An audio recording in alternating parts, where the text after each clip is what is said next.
जय हिंद बच्चों, मैं श्री कुमार नायर स्वागत करता हूं आप सभी का आपके अपने YouTube चैनल में। बच्चों, आज हम पढ़ने वाले आदर्श प्रश्न पत्र ने जो सैंपल पेपर रिलीज किया है उसका set D class 10 CG board के लिए। तो बच्चों, इसके एक एक क्वेश्चन मैं आपको डिटेल में बताऊंगा। आप क्वेश्चन को पढ़िएगा, समझिएगा और उसके बाद उसको प्रैक्टिस करिएगा। कोई भी डाउट होगा तो कमेंट सेक्शन में जरूर पूछिएगा। ठीक है बच्चों, स्टार्ट करते हैं। पहला क्वेश्चन जो एमसीक्यू बेस्ड रहता है बच्चों, तो इस क्वेश्चन में बोल रहा है the zeros of the polynomial x square minus 100। तो बच्चों, जो आपका पॉलिनोमियल है x स्क्वायर माइनस 100 उसका जीरो फाइंड करना है, तो उसको इक्वल टू क्या ले लेंगे? जीरो। माइनस 100 इधर जाके क्या हो जाएगा? प्लस 100। तो x स्क्वायर इक्वल टू कितना होगा? 100। 100 को हम क्या लिख सकते हैं बच्चों? 10 का स्क्वायर। ठीक। और बच्चों, हमेशा याद रखना, कभी भी स्क्वायर हटता है तो सामने प्लस माइनस लगता है। तो जब हम स्क्वायर हटाएंगे यहां से तो इसके सामने क्या लग जाएगा? Plus minus. तो x के दो आंसर आएंगे बच्चों, एक आएगा 10 और एक आएगा -10, पॉजिटिव और नेगेटिव दोनों। तो इसका आंसर क्या होगा बच्चों? डी। क्वेश्चन का ये लॉजिक हमेशा याद रखना बच्चों, बेसिक है मैथ्स का एकदम। कभी भी स्क्वायर हटेगा तो उसके सामने क्या लगता है? Plus minus. नेक्स्ट क्वेश्चन में बोल रहा है sum of the root of the quadratic equation. बच्चों, ये आपको क्या दिया हुआ है? क्वाड्रेटिक इक्वेशन दिया है। तो यहाँ a का वैल्यू कितना होगा? 1। a किसको बोलते हैं? x स्क्वायर के कोफिशिएंट को। b क्या होगा बच्चों हमारा? -8। c क्या होगा? 7। ठीक। आपको क्या निकालने बोल रहे हैं? Sum of root. Sum of root कैसे निकालते हैं बच्चों? उसका फॉर्मूला होता है -b/a। क्या होगा बच्चों? -b/a। अब यहां पे माइनस b का वैल्यू कितना है बच्चों? -8। a का वैल्यू कितना है बच्चों? 1। तो माइनस माइनस क्या हो जाएगा? प्लस। 8/1 कितना आ जाएगा आंसर? 8। तो आप देख रहे बच्चों, यहां पर इसका आंसर कितना आया? 8। तो सेकंड का आंसर होगा b। 8 आएगा इसका आंसर। नेक्स्ट क्वेश्चन में बोल रहा है बच्चों first term of an AP is 4। AP का फर्स्ट टर्म आपको दिया हुआ है 4। फर्स्ट टर्म कितना दिया है? 4। कॉमन डिफरेंस कितना दिया हुआ है? -4। Then nth term will be. तो बच्चों, nth टर्म जो रहता है उसका फॉर्मूला क्या रहता है? a + n-1d। ठीक। a की जगह हम क्या पुट करेंगे? 4। n-1। b की जगह क्या पुट करेंगे? -4। तो क्या हो जाएगा? 4। -4 को n से मल्टीप्लाई किए कितना है? -4n। -4 को -1 से मल्टीप्लाई किए तो कितना है? +4। तो यहां से बच्चों 4 + 4 कितना होगा? 8। कितना जाएगा? 8 - 4n। ये 4 और 4 को प्लस किए तो कितना आएगा बच्चों? 8। और यहां पे क्या लिखा है? -4n। तो an इक्वल टू कितना होगा? 8 - 4n। ये होगा बच्चों इसका आंसर। ठीक है। फिर क्वेश्चन नंबर 4 में बोल रहा है बच्चों एक वैल्यू दिया हुआ है 8, 14, 16। इसका फोर्थ प्रोपोर्शन निकालो बोल रहा है। तो बच्चों, अगर मान लो 3 वैल्यू दिया है 8, 14 और 16, फोर्थ प्रोपोर्शन निकालने बोल रहा है, तो फोर्थ प्रोपोर्शन कहां पे होगा? फोर्थ नंबर पे होगा बच्चों। अब यहां पे इसको फाइंड करने के लिए हमको क्या करना पड़ेगा बच्चों? इसको रेशियो में लेना पड़ेगा। ठीक। और ये किस में रहेगा? प्रोपोर्शन में। तो हम इसको लिख सकते हैं 8/14 = 16/x। ठीक। आपको मालूम है बच्चों, यहां पर आपको x की वैल्यू फाइंड करनी है, तो आपको करना क्या पड़ेगा? x को क्रॉस मल्टीप्लाई कर दो। ठीक। ये आ गया ऐसा। और यदि आपको x की वैल्यू फाइंड करनी है बच्चों, तो 14 × 16, 8 जो मल्टीप्लाई में किसमें आ जाएगा? डिवाइड। 8 और 16 को कैंसिल करेंगे तो x इक्वल टू कितना आएगा? 14 × 2। x इक्वल टू कितना आएगा बच्चों? 28। तो इसका वैल्यू कितना आएगा? 28। तो हमारा b कितना आएगा बच्चों? 28 आएगा।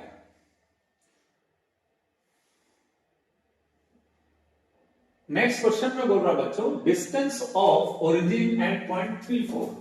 क्वेश्चन में बोल रहा है ओरिजिन और 34 के बीच डिस्टेंस निकालना। ओरिजिन क्या होता है बच्चों? 0, 0 और एक पॉइंट क्या दिया हुआ है? 34। तो इसको मैं अगर a लूं तो इसको क्या लेना पड़ेगा? b। और AB का वैल्यू हम कैसे निकाल सकते हैं? डिस्टेंस बिटवीन 2 पॉइंट का फॉर्मूला लगा के। और डिस्टेंस बिटवीन 2 पॉइंट का फॉर्मूला क्या होता है? फर्स्ट को फर्स्ट से माइनस करना है 3 माइनस 0, सेकंड को सेकंड से माइनस करना है 4 को किससे माइनस करेंगे 0 से, तो 4 माइनस 0 का होल स्क्वायर, 3 माइनस 0 कितना होगा बच्चों 3 का स्क्वायर, 4 माइनस 0 कितना होगा 4 का स्क्वायर, 3 का स्क्वायर कितना होगा 9, 4 का स्क्वायर कितना होगा 16, और 16 और 9 को प्लस करेंगे बच्चों तो कितना आ जाएगा हमारा 25, और इस 25 को हम लिख सकते हैं 5 into 5, और कोई भी चीज रूट के अंदर 2 बार रहेगा तो एक बार हम बाहर लिख लेते हैं, तो इसका आंसर कितना आ जाएगा बच्चों 5। ठीक, लेकिन मैं आपको एक सलाह दूंगा बच्चों, ऐसे सब को क्वेश्चन रहते ना थोड़ा कॉमन सेंस यूज करा करिएगा। जैसे क्या है, ये क्या है कोऑर्डिनेट एक्सिस, एक्स एक्सिस है, वाई एक्सिस है, ओरिजिन कौन सा बच्चों ये 3 4 पॉइंट कहां होगा 1 2 3 4 कहां होगा 1 2 3 4, ठीक, तो आपका पॉइंट 3 4 कहां होगा यहां पे। अब बोल रहा ओरिजिन से डिस्टेंस क्या होगा, तो बच्चों आपको मालूम है ये 3 है, ये कितना होगा 4 है, तो ये भी कितना होगा 4, और पाइथागोरस थ्योरम से बच्चों आपको मालूम है ये कितना होगा 5। हालांकि ये एमसीक्यू क्वेश्चन है, इसमें आपको लॉजिक दिखाने की जरूरत नहीं, इसीलिए आप लॉजिक से भी बना सकते हो इररिस्पेक्टिव ऑफ फॉर्मूला लगाने से। पाइथागोरस ट्रिपलेट है बच्चों, 3 और 4 रहा तो हाइपोटेन्यूज हमेशा कितना रहेगा 5। ठीक,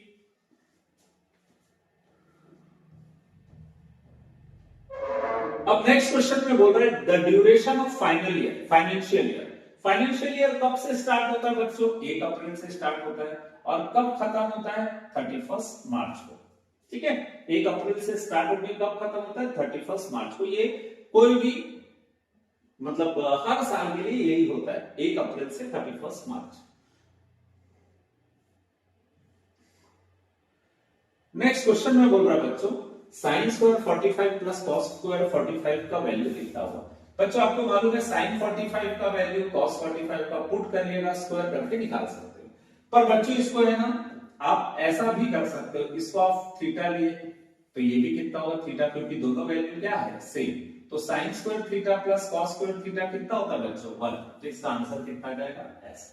पर हो सकता है बच्चों कई बार हम जब क्वेश्चन को देखते हैं हमारा दिमाग नहीं चल पाता है, तो ऐसे कंडीशन में आप क्या कर सकते हो बच्चों साइन 45 का वैल्यू कितना होता है 1/√2, cos 45 का वैल्यू भी कितना होता है 1/√2। आप ऐसा वैल्यू पुट करके भी बना सकते हैं।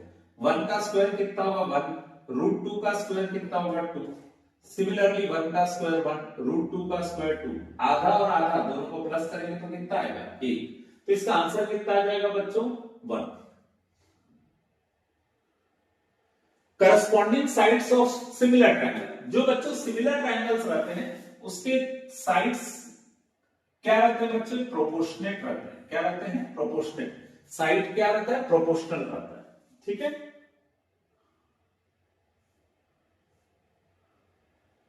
If one angle of cyclic quadrilateral is 80 degree then value its opposite angle will B.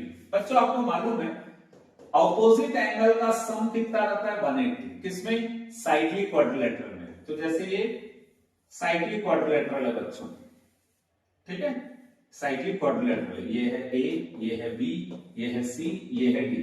ये जो ऑपोजिट एंगल्स है ना बच्चों इनका सम कितना रहता है 180, ए प्लस सी इक्वल टू 180। और क्वेश्चन में बोल रहा है एक एंगल 80 डिग्री है, एक एंगल कितना है 80, तो सी आप निकाल सकते हो बच्चों, कैसे निकालोगे C equal to 180 minus 80, C equal to कितना आ जाएगा 100 डिग्री, तो सी आ जाएगा 100 डिग्री। मतलब एक ऑपोजिट एंगल का सम 180 है बच्चों, तो एक एंगल कितना आ जाएगा 80 है, तो दूसरा एंगल कितना आ जाएगा 100 डिग्री।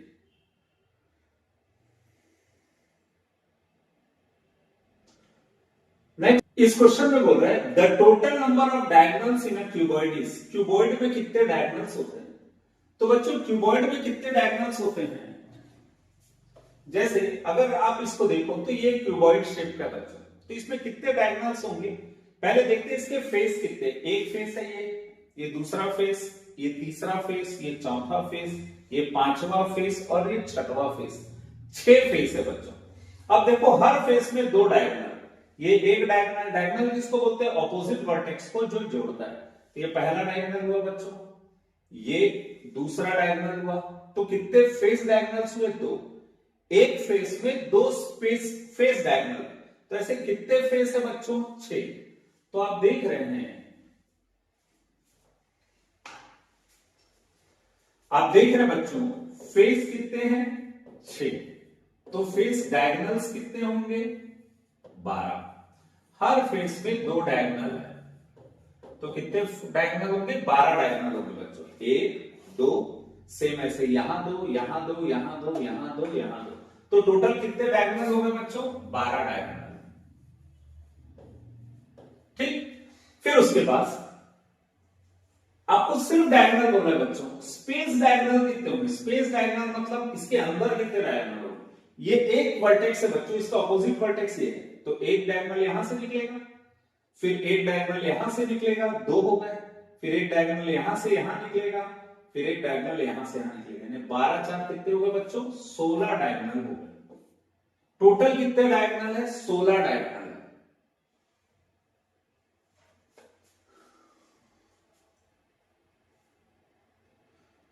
नेक्स्ट क्वेश्चन में बोल रहा है बच्चों, फिल इन द ब्लैंक्स। बच्चों ये हमको मालूम है, divisor into quotient plus remainder क्या होता है? डिविडेंड। क्या होता है बच्चों? डिविडेंड। जिसको हम डिवाइड करते हैं वो होता है डिविडेंड, जिससे डिवाइड करते हैं उसको डिवाइजर, जितने बार डिवाइड होता है उसको कोशेंट, और जो बचता है उसको क्या बोलते हैं? रिमाइंडर। तो डिविडेंड इक्वल टू क्या होगा? Divisor into quotient plus remainder. Similarly educational cess is payable on, educational cess हम किस में देते हैं बच्चों? इनकम टैक्स में देते हैं। ठीक, the length of tangent drawn from an external point to a circle are, ये सर्कल है बच्चों, एक्सटर्नल पॉइंट से जितने टेंजेंट ड्रॉ करेंगे वो टेंजेंट का लेंथ क्या होता है बच्चों? Equal. If m is a mathematical statement then its contradiction statement is called, m के ऊपर क्या लगा देंगे बच्चों? डैश, ऐसा। ठीक है, if sin theta equal to 1 then the value of theta in degrees, बच्चों एक चीज मालूम है, sin थीटा का वैल्यू 1 कब आता है? sin 90 डिग्री में। तो sin sin कट जाएगा, थीटा का वैल्यू कितना होगा? 90 डिग्री। तो इस तरीके से बच्चों हमने फिल इन द ब्लैंक्स को भी सॉल्व कर लिया। अब देखते हैं बच्चों शॉर्ट आंसर टाइप के क्वेश्चन जो 1 मार्क्स के रहते हैं बच्चों। If x - 1 is factor of this polynomial, factor मतलब ये जो पॉलिनोमियल है बच्चों, इसको कौन डिवाइड कर रहा है? x - 1, इससे डिवाइड हो रहा है, तो जो डिवाइड करता है उसको इक्वल टू 0 लेते हैं। तो यहां से बच्चों हम x की वैल्यू क्या फाइंड करते हैं? -1 इधर जाके क्या होगा? +1। x की वैल्यू कितनी आ गई? 1। अब अगर हम x की वैल्यू 1 पुट करते हैं, px इक्वल टू कितना है बच्चों? x² + x + k। तो बच्चों यहां पर आप एक चीज नोटिस कर रहे हो कि अगर मैं x की जगह 1 पुट करूं, एक्चुअली क्या होता है जब भी आपको बोलता है फैक्टर है करके, तो फैक्टर कौन है? x - 1। तो हम x को क्या पुट करेंगे? 1। और यहां पर क्या करेंगे बच्चों? x की जगह पे px का वैल्यू कितना आना चाहिए? 0। x की जगह पे क्या रखते हैं? 1। समझ आया क्या? और px का वैल्यू कितना बच्चों? x² + x + k = 0। अब x की जगह पे हम क्या पुट कर रहे हैं? 1। तो जहां x है वहां पे हम क्या पुट कर देंगे? 1। तो 1 का स्क्वायर 1 + 1 + k = कितना होगा? 0। 2 + k = कितना होगा? 0। तो k = कितना होगा? -2। ठीक है, तो आपको k का वैल्यू फाइंड करना। बच्चों लॉजिक को समझिएगा, क्वेश्चन में ये बोल रहा है ये पॉलिनोमियल है, इसका फैक्टर ये है, जो फैक्टर होता है उसको इक्वल टू 0 पुट करते हैं बच्चों, तो x का वैल्यू आ गया। इस x की वैल्यू को आप इसमें पुट कर दोगे, पॉलिनोमियल में पुट कर दो, तो जहां x है वहां पे 1 पुट करोगे तो आपका k का वैल्यू आ जाएगा -2।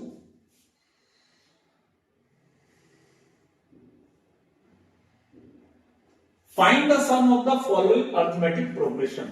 एक प्रोग्रेशन दिया हुआ, अरिथमेटिक प्रोग्रेशन दिया है बच्चों, एक ही दिया हुआ है, और आपको कितने टर्म का सम फाइंड करना है? 16 टर्म का सम फाइंड करना है। बच्चों आपको मालूम है सम ऑफ n टर्म्स अगर रहा तो उसका फॉर्मूला आप क्या लिखते हो? Sn = n/2 2a + n - 1d, ये फॉर्मूला होता है बच्चों। पर आपको क्वेश्चन में क्या फाइंड करने बोल रहा है, क्वेश्चन के लॉजिक को समझिएगा बच्चों, क्या फाइंड करने बोल रहा है, सम ऑफ 16 टर्म्स। तो बच्चों एक चीज तो आपको क्लियर हो गई होगी, n की जगह कौन आया है 16, तो जहां n होगा वहां पे हम क्या पुट कर देंगे 16, जहां पे n होगा वहां पे हम क्या पुट कर देंगे 16। ठीक, अब यहां पे बच्चों हमको एक इंपॉर्टेंट चीज निकालना है, a किसको बोलते हैं, जो हमारा फर्स्ट टर्म है, हमारा फर्स्ट टर्म कौन है बच्चों 9, तो a की जगह क्या पुट कर देंगे 9। ठीक, d यानी क्या होता है कॉमन डिफरेंस, कॉमन डिफरेंस हम कैसे निकालते हैं a2 माइनस a1, a2 का वैल्यू कितना है 12, a1 का वैल्यू कितना है 9, 12 माइनस 9 कितना होगा 3, तो यहां पे d की जगह हम क्या पुट करते हैं 3। ठीक है, अब देखो बच्चों ये 16 और 2 को आप कैंसिल करोगे तो कितना आ जाएगा 8, 9 2 जा कितना होगा 18, 16 माइनस 1 15, 15 3 जा कितना होगा 45। ठीक है, अब बच्चों यहां पर 8, 18 और 45 दिया हुआ, पहले ब्रैकेट को सिंप्लीफाई करते हैं, तो ब्रैकेट को आप सिंप्लीफाई करोगे 18 और 45 को प्लस करोगे तो आपका वैल्यू कितना जाएगा बच्चों 63। 63 को अगर मैं 8 से मल्टीप्लाई करूं तो 8 3 जा 24, 2 कैरी ओवर, 8 6 जा 48, 48 में 2 प्लस करें तो कितना आ जाएगा 50, तो आपका सम ऑफ 16 टर्म कितना आ जाएगा बच्चों 504। इस तरीके से हम टोटल 16 टर्म का सम फाइंड कर लिया और उसका वैल्यू आ जाएगा 504।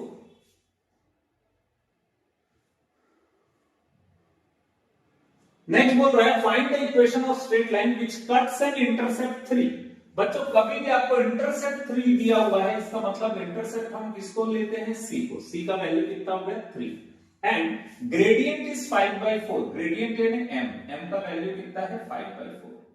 अब अगर आपको ग्रेडियंट दिया है, आपको इंटरसेप्ट दिया है, तो ग्रेडियंट इंटरसेप्ट फॉर्म या स्लोप इंटरसेप्ट फॉर्म बोलते हैं इसको, gradient intercept form.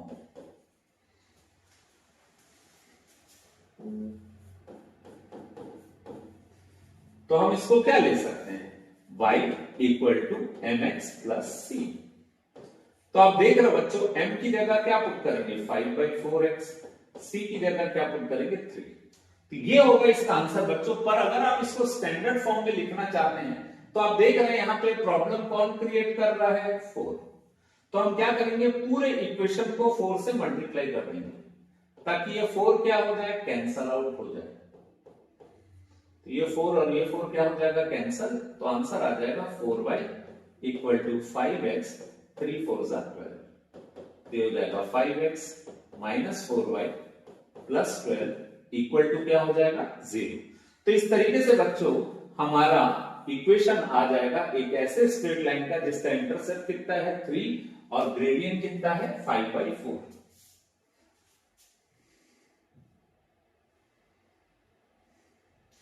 Find the gradient of the straight line which passes through origin. बच्चों एक पॉइंट है P जो कहां पे है ओरिजिन पे, and also through the point 2 3, दूसरा पॉइंट क्या है बच्चों 2 3। पहले पॉइंट को हम क्या ले लेते हैं x1 y1, दूसरे पॉइंट को हम क्या ले लेते हैं x2 y2। ठीक, हमारे पास कितने पॉइंट है बच्चों 2, इन 2 पॉइंट से हमको क्या निकालना है ग्रेडियंट। तो आपको मालूम है बच्चों जब 2 पॉइंट दिए रहता है तो ग्रेडियंट निकालने का फॉर्मूला क्या होता है, gradient of line passing through the point, 2 point से जो पास हो रहा है पासिंग थ्रू द पॉइंट। हमारे पास 2 पॉइंट है थ्रू द पॉइंट, पहले पॉइंट को हमने क्या नाम दिया है, देखिए ये xy है और ये भी कितना बच्चों xy, लेकिन दोनों में डिफरेंस क्या है, ये पहला पॉइंट है तो हमने 1 लगा दिया, दूसरा पॉइंट है तो हमने क्या लगा दिया 2। तब इसका ग्रेडियंट कैसे निकालेंगे बच्चों, y2 minus y1 divided by x2 minus x1। ठीक है, अब देखते हैं बच्चों y2 का वैल्यू क्या है, y2 का वैल्यू कितना है 3, y1 का वैल्यू कितना है बच्चों 0, x2 का वैल्यू कितना है 2 और x1 का वैल्यू कितना है 0। तो हमारा स्लोप क्या है 3 माइनस 0 3, 2 माइनस 0 2, तो हमारा स्लोप या ग्रेडियंट आ जाएगा बच्चों 3/2। तो बच्चों जब भी आपको 2 पॉइंट दिया है, ये 2 पॉइंट दिया है तो आपको स्लोप कैसे निकालना है y2 minus y1 upon x2 minus x1। किसी को भी आप x1 y1 ले सकते हो, किसी को भी आप x2 y2 ले सकते हो। पहले पॉइंट को अगर लोगे x1 y1 तो सेकंड पॉइंट को क्या लोगे x2 y2। नेक्स्ट क्वेश्चन में बोल रहा है बच्चों find mode of the following data. तो बच्चों आपको मालूम है मोड हम किसको बोलते हैं, जो वैल्यू इसमें सबसे अधिक बार आता है, जिसकी फ्रीक्वेंसी सबसे ज्यादा है। तो आप यहां देखने से ही आपको पता चल रहा है बच्चों 102 कितने बार आया, मैक्सिमम टाइम 3-4 बार आया है ना। तो इसका मोड क्या होगा, मोड होता है 102।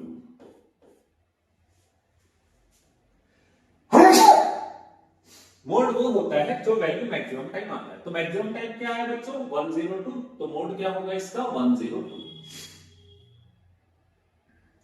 अब क्वेश्चन में बोल रहा है prove that sum of an odd and an even number is always an odd number.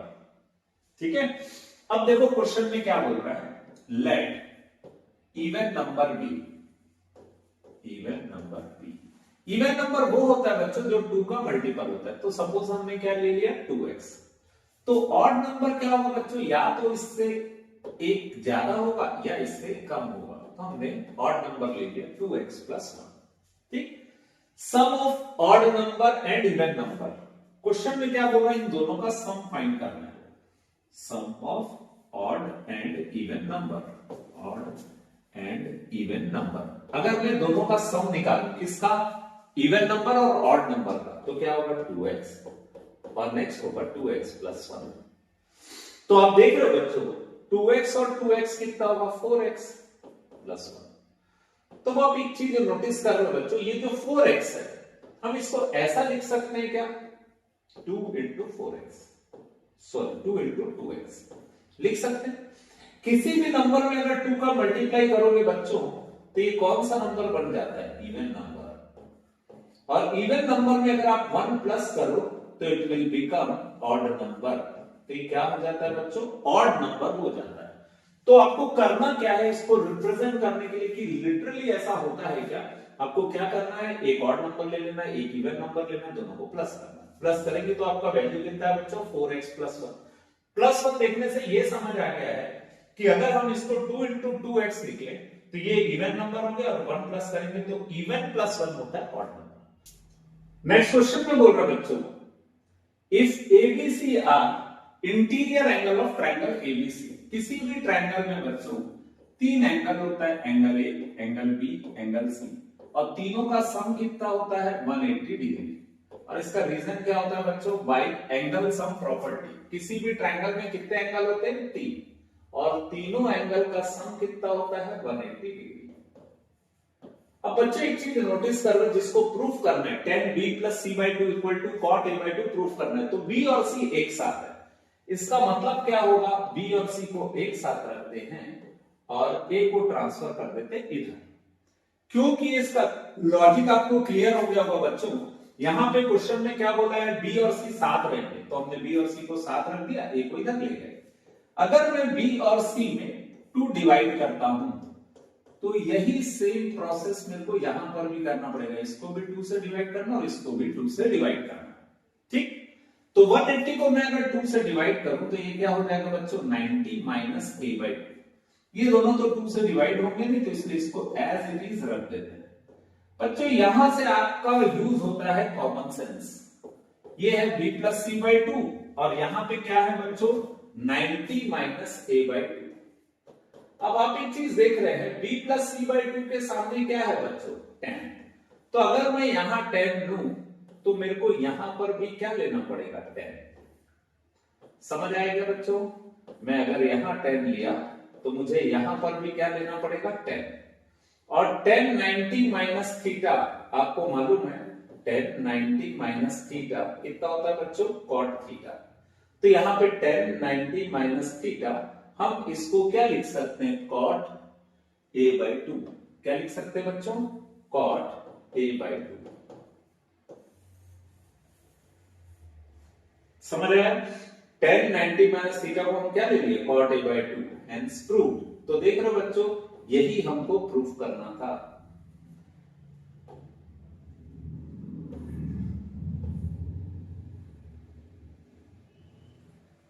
Length of sides of square and perimeter are shown in the below. Table, draw a graph using the data. अच्छा, आपको question में क्या बोल रहा है, एक square का side दिया है, उसका पेरीमीटर दिया हुआ है।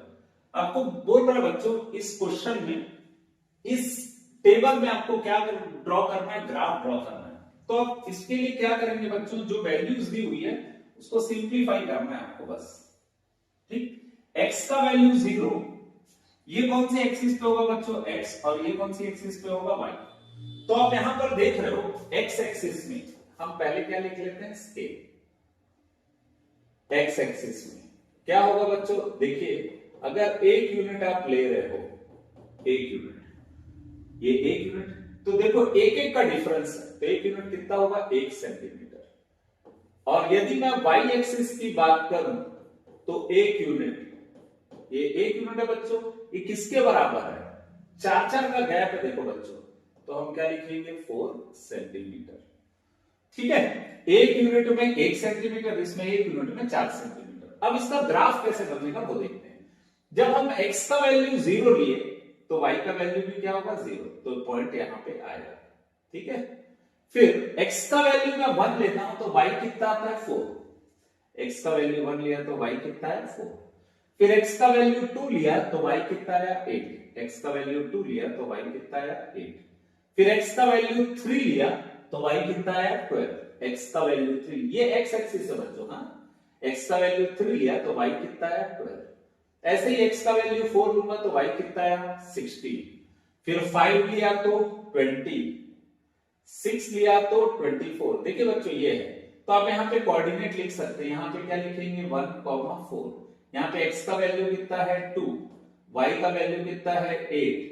सिमिलरली यहाँ पे x का वैल्यू 3, y का वैल्यू कितना है, 12, यहाँ पे 4, 16। ऐसे बच्चों आपको क्या करना है, सबका वैल्यू लिख लेना, 6, 24।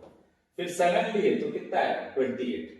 और यदि बच्चों आप इसको ज्वाइन करते हैं तो ये ग्राफ कैसा आता है बच्चों, स्ट्रेट लाइन। ठीक है, तो इस तरीके से आपका ग्राफ बनेगा।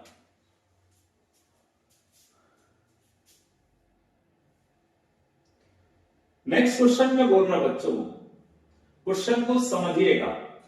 Area of the curve surface of a cylinder is, curve surface area दिया है सिलेंडर का। तो बच्चों आपको मालूम है सिलेंडर ऐसा होता है, इसका कर्व सरफेस एरिया आपको दिया है, curve surface area of cylinder कितना दिया बच्चों, 3696। ठीक है, और curve surface area of cylinder का फॉर्मूला कितना होता है, 2πr/h। ठीक, if radius of base of the cylinder is 14 centimetre, इसका रेडियस कितना दिया बच्चों, 14 सेंटीमीटर। तो आप यहां पे लिख लीजिएगा रेडियस ऑफ सिलेंडर। रेडियस को किससे डिनोट करते हैं बच्चों, r से, तो r का वैल्यू कितना दिया है, 14 सेंटीमीटर। तो हम पाइप की जगह क्या लिखेंगे, 22/7। रेडियस कितना दिया है, 40, पर हमको हाइट नहीं दिया है। ठीक, यही हमको फाइंड करना, हाइट ऑफ द सिलेंडर। तो ये हो गया बच्चों कुछ ऐसा। अब यहां देखिए 7 और 14 कट जाएगा तो कितना आ जाएगा, 2। अब आपको देखने से ही पता चल गया होगा बच्चों कि यहां आपको किसकी वैल्यू फाइंड करनी है, h की। इसका मतलब h को छोड़ के बाकी सब वैल्यू को उधर ट्रांसफर करना पड़ेगा। तो ये जो 2, 22, 2 ये सब ऊपर है, ये सब कहां आ जाएंगे बच्चों, नीचे। ठीक, इस तरीके से हम इसको क्या कर देंगे, ट्रांसफर कर देंगे। अब 2 से इसको अगर मैं कैंसिल करता हूं तो ये ऐसा आ जाएगा। फिर 2 से कैंसिल किया तो फिर अगर मैं इसको 11 से कैंसिल करूं, 11 2 जा 11 8 जा 11 4 जा, फिर 2 से कैंसिल करूं तो कितना आ जाएगा, 40। तो आप देख रहे बच्चों हाइट कितना आ जाएगा, 42 सेंटीमीटर। मतलब इस सिलेंडर की हाइट कितनी होगी, 42 सेंटीमीटर।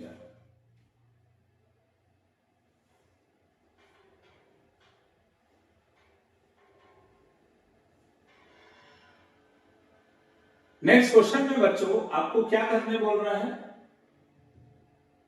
नेक्स्ट क्वेश्चन में आपको बोल रहा है सॉल्व द इक्वेशन दिस, ये दो इक्वेशन को सॉल्व करना है। तो बच्चों आप देख रहे हो 3x + 2y = कितना दिया हुआ है, 12। नेक्स्ट दिया है x plus y equal to 5। ये फर्स्ट इक्वेशन है बच्चों और ये क्या है सेकंड इक्वेशन। आप देख रहे हो बच्चों दोनों का कोफिशिएंट अलग अलग है, x का भी और y का भी। तो किसी एक का कोफिशिएंट हम इक्वल करते हैं। सपोज मैंने इसको किससे मल्टीप्लाई किया 1 से और इसको किससे मल्टीप्लाई किया 3 से। इसके कोफिशिएंट से मैंने इसको मल्टीप्लाई किया और इसके कोफिशिएंट से मैंने इसको मल्टीप्लाई किया।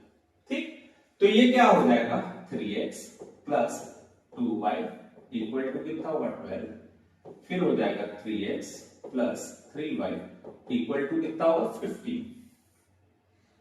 अब हम यहां पे क्या करेंगे बच्चों, साइन को चेंज कर देंगे। तो ये 3x क्या हो जाएगा कैंसल। ये है माइनस 3y बच्चों और ये क्या है प्लस 2y। एक नेगेटिव है और एक पॉजिटिव है तो हम माइनस करेंगे तो कितना आएगा 1/। साइन किसका लगाएंगे बच्चों जो बड़ा है -1/।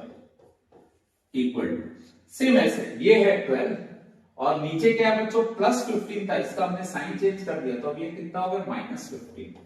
एक वैल्यू प्लस है और एक वैल्यू माइनस है तो हम माइनस करेंगे बच्चों। 15 और 12 को माइनस करेंगे तो कितना आ जाएगा 3।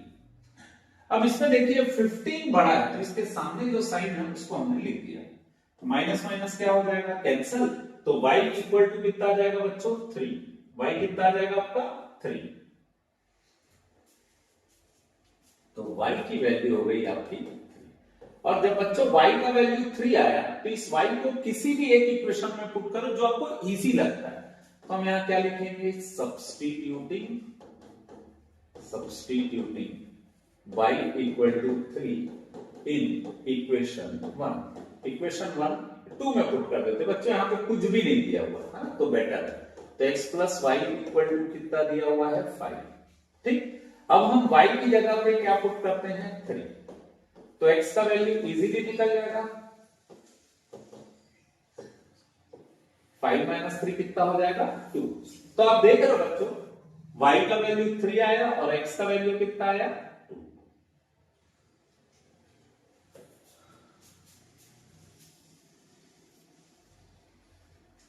नेक्स्ट क्वेश्चन में फाइंड करने बोल रहा बच्चों, find median of the following data. तो जब भी आपको मीडियन फाइंड करना रहता है तो आपको निकालना रहता है क्यूमुलेटिव फ्रीक्वेंसी। और क्यूमुलेटिव फ्रीक्वेंसी हम कैसे निकालते हैं बच्चों, करस्पॉन्डिंग फ्रीक्वेंसीज को प्लस करते जाते हैं। अब यहां पर देखो आपका करस्पॉन्डिंग फ्रीक्वेंसी क्या है, ये 8 है। इस 8 में 30 को प्लस किए कितना आ गया 38। 38 में 40 को प्लस किए कितना आया 78। 78 में 9 को प्लस किए तो आ जाएगा 87। 87 में 7 को प्लस किए तो आ जाएगा 94 और 94 में जब हम 6 को प्लस करेंगे तो आ जाएगा 100। तो एक चीज और याद रखिएगा बच्चों, इन सब को प्लस करेंगे तो वही आता है जो यहाँ पे आया है। तो 100 आया तो ये भी कितना आएगा बच्चों 100। ठीक, अब ये आ गया हमारा सिग्मा एफ। इसी को अपन क्या लेते हैं बच्चों n। तो बच्चों हमारा जो क्वेश्चन रहता है मीडियन निकालने का, तो उस क्वेश्चन में सबसे पहले हमको फॉर्मूले को लिखना चाहिए L plus n/2 minus CF upon F into H। तो बच्चों यहां पे n/2 पहले फाइंड करते हैं। n/2 का मतलब क्या होता है, जो हमारा टोटल फ्रीक्वेंसी है सबसे पहले उसको 2 से डिवाइड करते हैं। कितना आ गया बच्चों 50। अब देख लो 50 कहां आएगा, यहां और यहां में। यहां पे आएगा 50, इन दोनों के बीच में आएगा। पर बच्चों हमेशा हम किसको टारगेट करते हैं, बड़ी वैल्यू को टारगेट करते हैं। ये बड़ी वैल्यू वाले नंबर को हम क्या कर देते हैं, इस पूरे क्लास को ब्लॉक कर देते हैं और इसको बोलते हैं मॉडल क्लास।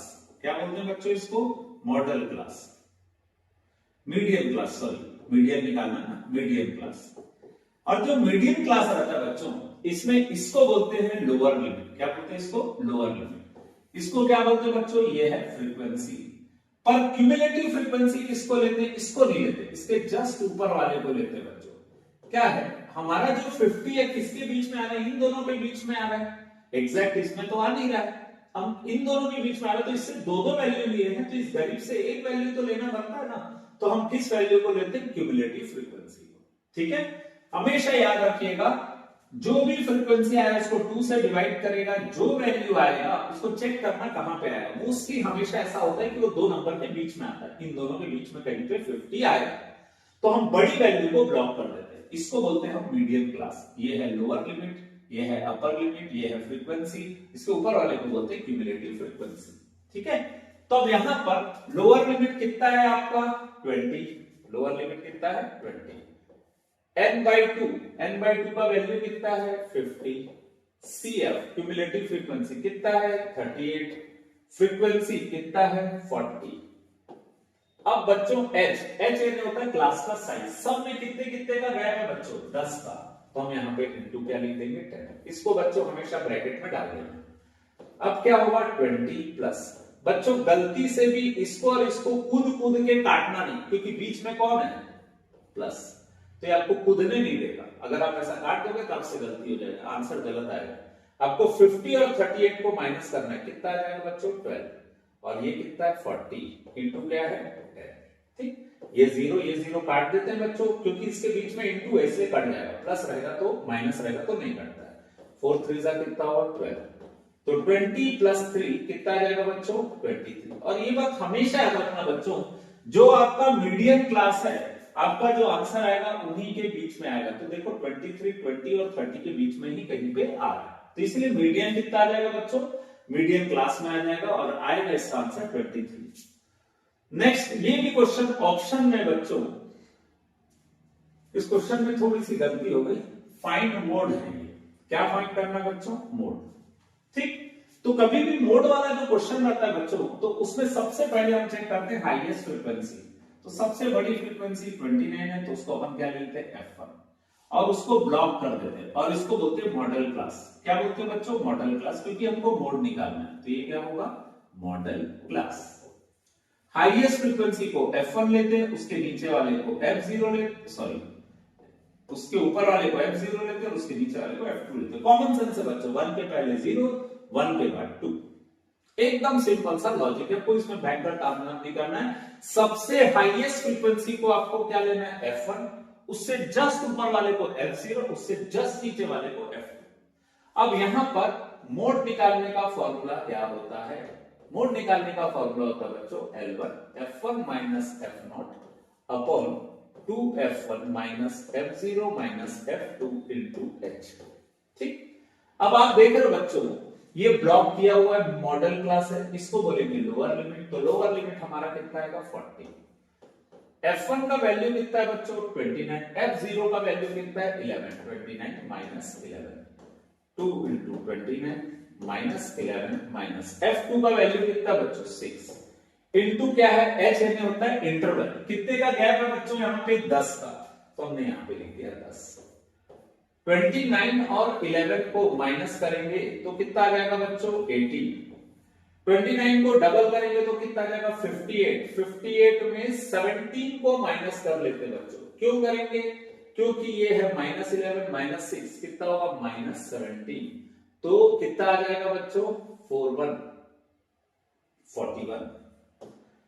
इंटू क्या होगा 10। ठीक है, अब इसको सिंप्लीफाई करते हैं, कितना होगा 40 प्लस 180 डिवाइडेड बाई 41। तो बच्चों 180 को अगर आप 41 से डिवाइड करते हो तो आपको ये पता चलेगा 180 ये है और आप 41 से डिवाइड कर दो तो 4 टाइम्स में क्या आ जाएगा 4 1 जा 4, 4 4 जा 16, तो ये आ जाएगा 16। ठीक, अब बच्चों आप देख रहे हो इसके बाद यहां पे क्या लगाना पड़ेगा पॉइंट, यहां पे क्या लगा पॉइंट, तो यहां पे आ गया 0। अब अगेन 4 3 जा कितना होगा 4, 3 1 जा 3, 3 4 जा कितना होगा 12, तो इसको माइनस करेंगे तो आ जाएगा बच्चों 37। ठीक, फिर 0 लगा देते हैं, 4 8 जा 32, 4 9 जा 9, तो इसका आंसर अप्रोक्सीमेटली आ जाएगा बच्चों 4.39। इसको मैंने अगर डिवाइड किया तो कितना आ जाएगा 4.39 और ये है 40, तो दोनों को अगर हम ऐड करें 40 में 4.39 को ऐड करें तो हमारा मोड आ जाएगा 44.39। ये होगा बच्चों मोड का आंसर। इस तरीके से आप मोड फाइंड कर सकते हो।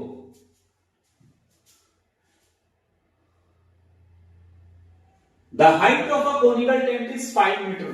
क्वेश्चन में बोल रहा है बच्चों एक कोनिकल टेंट है, इसका हाइट कितना है 5 मीटर, हाइट है 5 मीटर।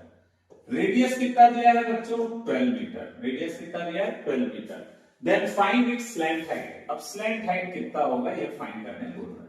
तो आपको मालूम है बच्चों, कभी भी आपको अगर रेडियस और हाइट दिया है और आपको स्लैंट हाइट फाइंड करने बोल रहा है तो आपको किस चीज कैसे सॉल्व करना रहता है, उसका फॉर्मूला लगाते हैं L square equal to R square plus H square.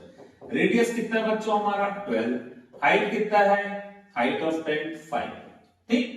तो यहां से 12 का स्क्वायर कितना आएगा बच्चों 144, 5 का स्क्वायर कितना आएगा 25 और दोनों को प्लस करेंगे तो कितना आएगा 169, 169 होता है बच्चों 13 का स्क्वायर। तो L इक्वल टू हो जाएगा आपका 13, L कितना आ जाएगा बच्चों 13। तो आपका स्लैंट हाइट आ गया। अब क्वेश्चन में बोल रहा है cost price of the canvas used to make the tent. अब बच्चों एक चीज याद रखिएगा, अगर आप टेंट बनाएंगे तो कपड़ा हमेशा कहां लगता है, उसके कर्व्ड सरफेस एरिया में लगेगा। तो इसके लिए हमको सबसे पहले क्या फाइंड करना पड़ेगा, curved surface area of tent, जहां पे कपड़ा लगेगा, ठीक है। एरिया ऑफ कैनवास यूज्ड, उसके लिए हम क्या फाइंड करेंगे, curved surface area of tent, code, ठीक है। और कर्व्ड सरफेस एरिया कैसे निकालते हैं बच्चों, उसके लिए फॉर्मूला रहता है पाई आर एल। पाई का वैल्यू कितना है 22/7, रेडियस कितना है बच्चों 12 और स्लैंट हाइट कितना है 13, ठीक है। तो आप चाहो तो इसको मल्टीप्लाई कर सकते हो, पर बच्चों मेरा आपको सजेशन है कि आपको कॉस्ट निकालना है तो बाद में किससे मल्टीप्लाई करना है 70 से, हाँ। तो cost of canvas, cost of canvas used to make the tent if it's at the rate 70 rupees 70 per meter। Question को समझिएगा बच्चों, एकदम सिंपल सा क्वेश्चन है। हमको सबसे पहले क्या करना है, टेंट बनाना है। टेंट बनाना है तो कपड़ा कहां लगेगा बच्चों, इसके कर्व सरफेस एरिया में। तो हमने ये पता कर लिया कि इतना मीटर स्क्वायर कपड़ा लगेगा, ठीक। 1 मीटर स्क्वायर का रेट दिया हुआ है 70, तो इतने मीटर स्क्वायर का रेट हम कैसे निकालेंगे, इस पूरे वैल्यू को 70 से मल्टीप्लाई करके। ये है हमारा एरिया जिसमें टेंट लगाना है। 1 मीटर का रेट कितना है 70, तो इतने मीटर का रेट कैसे निकालेंगे 70 से मल्टीप्लाई करके। तो 7 और 70 कट जाएगा क्योंकि इन दोनों के बीच में मल्टीप्लाई है, प्लस रहेगा माइनस रहेगा तो नहीं कट होता है। तो ये आ जाएगा 10।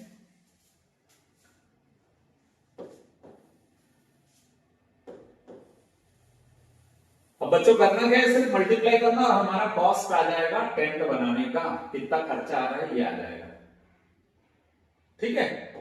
तो क्या करेंगे, वैल्यू आ जाएगा 10 इंटू 22 इंटू 12 और 13 को मल्टीप्लाई करेंगे, 12 और 13 को मल्टीप्लाई करेंगे, 13 2 ज़ा 26, 13 1 ज़ा 13 और 2 कितना होगा 50,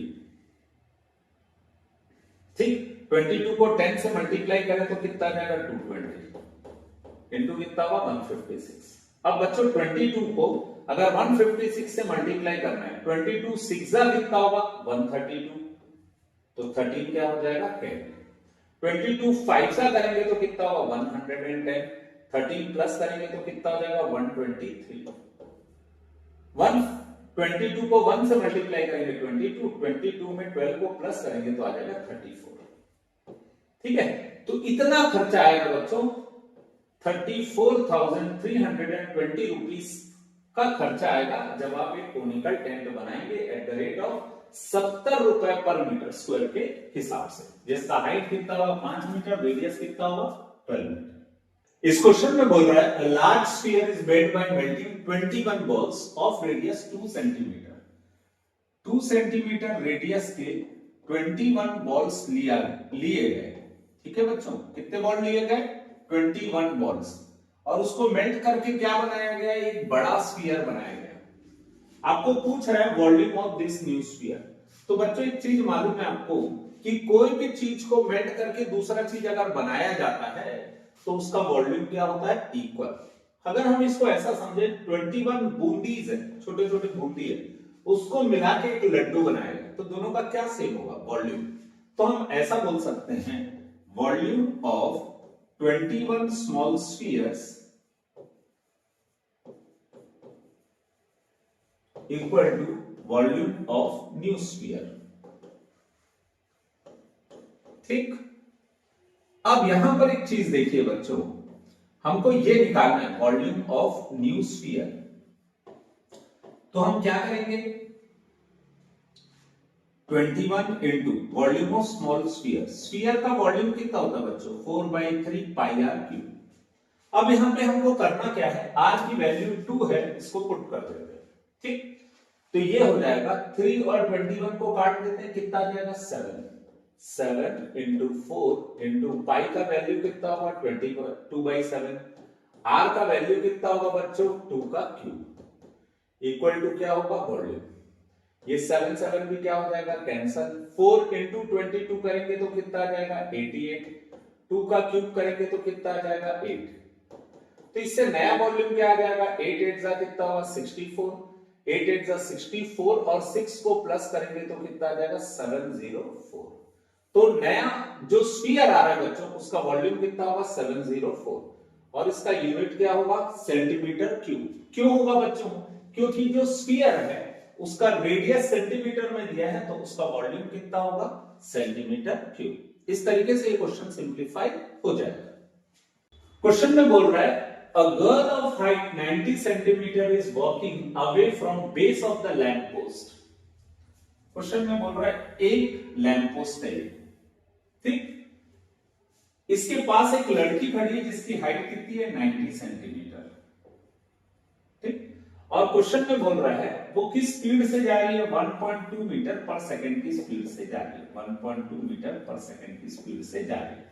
If the lamp bulb is 3.6 metre above the ground, अब यहाँ पे जो बल्ब लगा है बच्चों वो जमीन से कितना मीटर ऊंचा है 3.6 मीटर ऊपर है। ठीक, find the length of her shadow after 4 second. तो क्वेश्चन को समझिएगा बच्चों, ये कौन है लैंप पोस्ट, ये कौन है एक गर्ल है जिसकी हाइट कितनी है 90 सेंटीमीटर। तो ये 90 सेंटीमीटर को अपन पहले किस में कन्वर्ट करते हैं बच्चों मीटर में। क्यों कन्वर्ट करते हैं, क्योंकि बाकी सब चीज मीटर में दी हुई है तो आएगा 0.9 मीटर। ठीक, अब ये जो लड़की है वो चलना स्टार्ट करती है, किस स्पीड से चल रही है 1.2 मीटर पर सेकंड की स्पीड से चल रही है। और कितने देर तक बेचारी चलती है 4 सेकंड। तो 4 सेकंड में ये कुछ डिस्टेंस कवर करेगी। तो कुछ डायग्राम ऐसा बन जाएगा बच्चों, ये है हमारा लैंप पोस्ट जिसकी हाइट कितनी है 3.6 मीटर। अब जब ये लड़की 4 सेकंड तक चली तो कुछ डिस्टेंस कवर करेगी। तो डिस्टेंस का फॉर्मूला होता है स्पीड इनटू टाइम।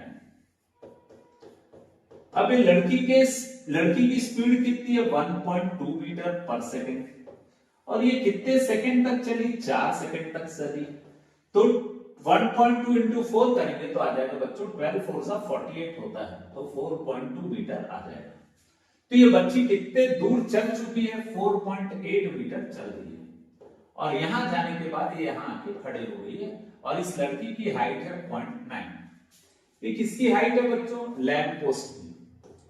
ये किसकी हाइट है गर्ल की। गर्ल की हाइट कितनी थी 90 सेंटीमीटर। हमने उसको मीटर में कन्वर्ट कर दिया, ये मीटर में है तो इसको भी कंपलसरी किसमें रहना पड़ेगा मीटर में। अब पूछ रहा है find the length of her shadow after 4 second. अब क्वेश्चन में ये बोल रहा है बच्चों, ये जो लड़की है चलते चलते लैंप पोस्ट से दूर आ गई। लैंप पोस्ट यहाँ है, लड़की यहाँ है, तो इसका शैडो कहां बनेगा यहाँ कहीं पे बनेगा। तो पूछ रहा है इस शैडो की लेंथ क्या होगी।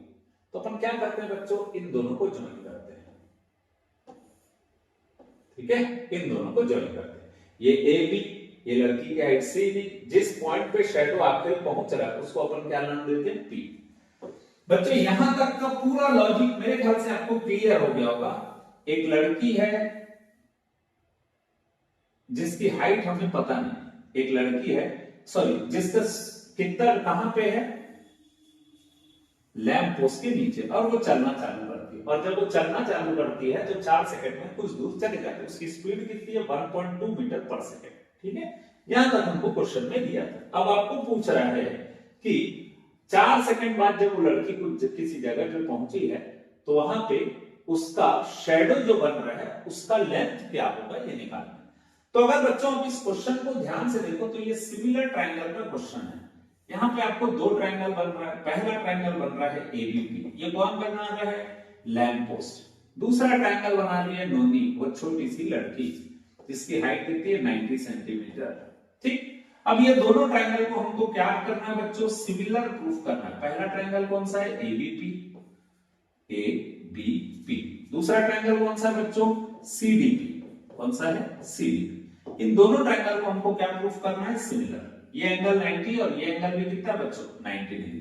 तो angle B is equal to क्या होगा? Angle D, each 90 degree.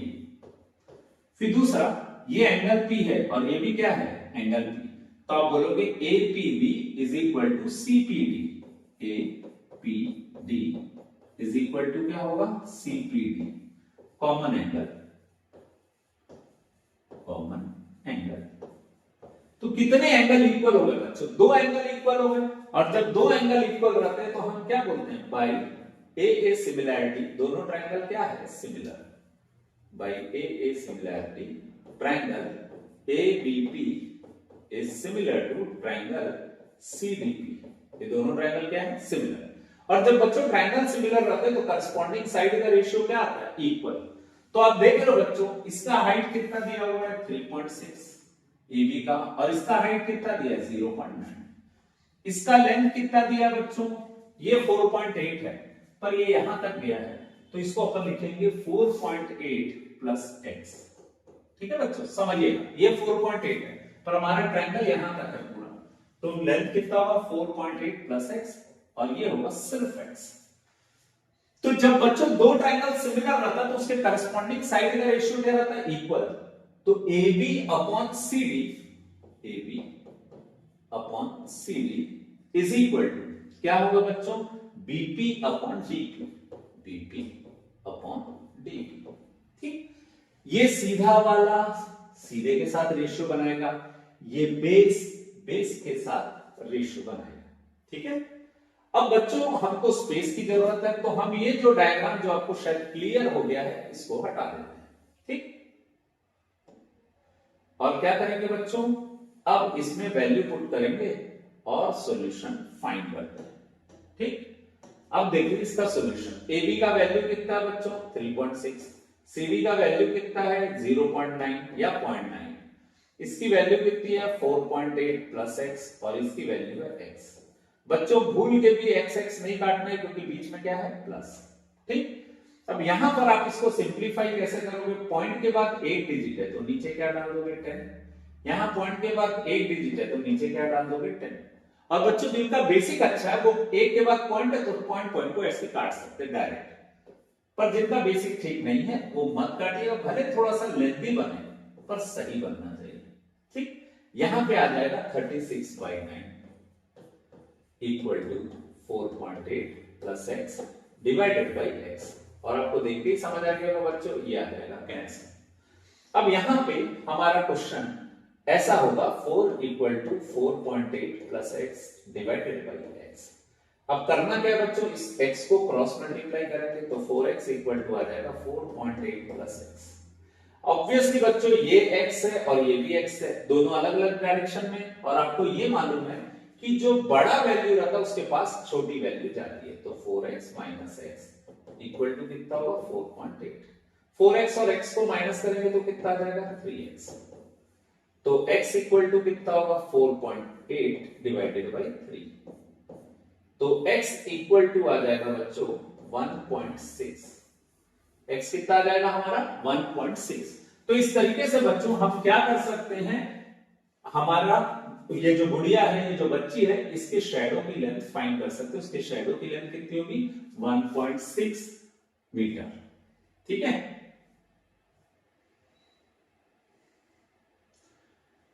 The radius of a circle is 20 centimeter. एक सर्कल का रेडियस कितना है बच्चों? 20 centimetre. Distance between two equal and parallel chords is 24 centimetre. बच्चों क्वेश्चन है, इसमें बोल रहे हैं दो chords है और दोनों क्या है? इक्वल। AB ये दो chord है और दोनों क्या है? इक्वल।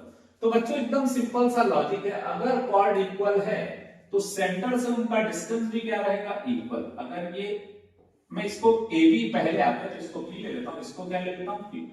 तो आपको मालूम है ओपी और ओक्यू क्या रहेगा, इक्वल। रीजन लिखना जरूर बच्चों। एबी और सीबी क्या है, इक्वल, गिवन है। कॉर्ड्स आर इक्वल, क्या गिवन है, कॉर्ड्स आर इक्वल। ठीक, तो ये जो ओपी रहेगा वो किसके इक्वल रहेगा, ओक्यू के। उसका रीजन क्या लिखेंगे बच्चों, इक्वल कॉर्ड्स आर, जो कॉर्ड्स इक्वल रहते हैं सेंटर से उनका डिस्टेंस क्या रहेगा, equal. Equal chords are equidistant, जो कॉर्ड इक्वल रहता है उसका सेंटर से डिस्टेंस भी क्या रहता है, इक्वल, इक्विडिस्टेंस फ्रॉम सेंटर। तो आपको यह भी मालूम है बच्चों, दो कॉर्ड के बीच का डिस्टेंस PQ क्वेश्चन में दिया ना, two equal and parallel chord is 24 centimetre. PQ का वैल्यू कितना दिया है, 24 सेंटीमीटर। ये जो PQ है बच्चों, इसको हम दो पार्ट में ऐड कर सकते हैं, PO plus OQ। PO plus OQ is equal to 24। और ये जब दोनों इक्वल है तो ये x होगा, तो ये भी कितना होगा बच्चों, x। तो हम लिख सकते हैं x plus x equal to कितना होगा, 24। तो 2x इक्वल टू कितना हो जाएगा, 24। x का वैल्यू निकालना चाहोगे आप, तो 2 जो मल्टीप्लाई में यहां के क्या हो जाएगा, डिवाइड। तो x इक्वल टू कितना हो जाएगा, 12 सेंटीमीटर। x कितना आ जाएगा बच्चों, 12 सेंटीमीटर। तो यहां पर हम क्या कर सकते हैं बच्चों, x की जगह पे यहां पे क्या लिख लेते हैं, 12 सेंटीमीटर। क्वेश्चन में दिया है बच्चों रेडियस कितना है, 20। रेडियस कितना दिया है, 20। अब आपको पूछ रहे हैं length of the chord, chord की लेंथ क्या है। तो सपोज ये है कॉर्ड की लेंथ जिसको मैं a मानता हूं, सपोज है। तो आप देख रहे हैं इन ट्रायंगल APO क्या होगा बच्चों, राइट एंगल ट्रायंगल दिख रहा है। तो अकॉर्डिंग टू पाइथागोरस थ्योरम, और पाइथागोरस अंकल ने क्या कहा था, हाइपोटेन्यूज स्क्वायर इक्वल टू कितना होता है, perpendicular square plus base square. हमारा हाइपोटेन्यूज कितना है, 20, परपेंडिकुलर कितना है, 12, और बेस कितना है, 8। तो इसको सिंप्लीफाई कर देते बच्चों, हमारा आंसर आ जाएगा 20 का स्क्वायर कितना होगा, 400। 20 का स्क्वायर कितना होगा, 400। ठीक, ओ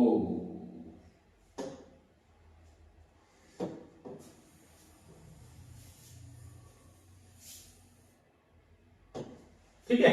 तो 20 का स्क्वायर कितना लिख लेते हैं बच्चों, 400 इक्वल 12 का स्क्वायर कितना होगा, 144 प्लस क्या होगा, साइड का स्क्वायर।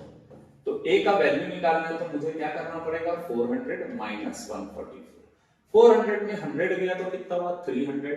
300 में 40 चले गया तो कितना होगा, 260। 260 में 4 चले गया तो आ जाएगा 250। समझ आ गया होगा बच्चों। अब a का वैल्यू निकालना है तो क्या होगा, √256। और आपको मालूम है बच्चों 16 इंटू 16 256 होता है। तो a का वैल्यू कितना आ गया, 16। तो बच्चों सिंपल है, ये अगर 16 है तो ये भी कितना होगा, 16। क्यों, क्योंकि सेंटर से अगर आप परपेंडिकुलर ड्रॉ करते हैं तो इक्वल पार्ट में डिवाइड करता है। तो आपको क्वेश्चन में पूछा क्या था बच्चों, लेंथ ऑफ कॉर्ड। एकदम सिंपल हलवा क्वेश्चन हो गया अभी। लेंथ ऑफ कॉर्ड कितना होगा, twice of a। Length of chord, chord AB और CD दोनों क्या है, इक्वल। तो दोनों किसके इक्वल होंगे, a का डबल। a कितना आया था बच्चों, 16, तो आ जाएगा 32 सेंटीमीटर। इस तरीके से हम क्या कर सकते हैं बच्चों, इस कॉर्ड का लेंथ फाइंड कर सकते हैं।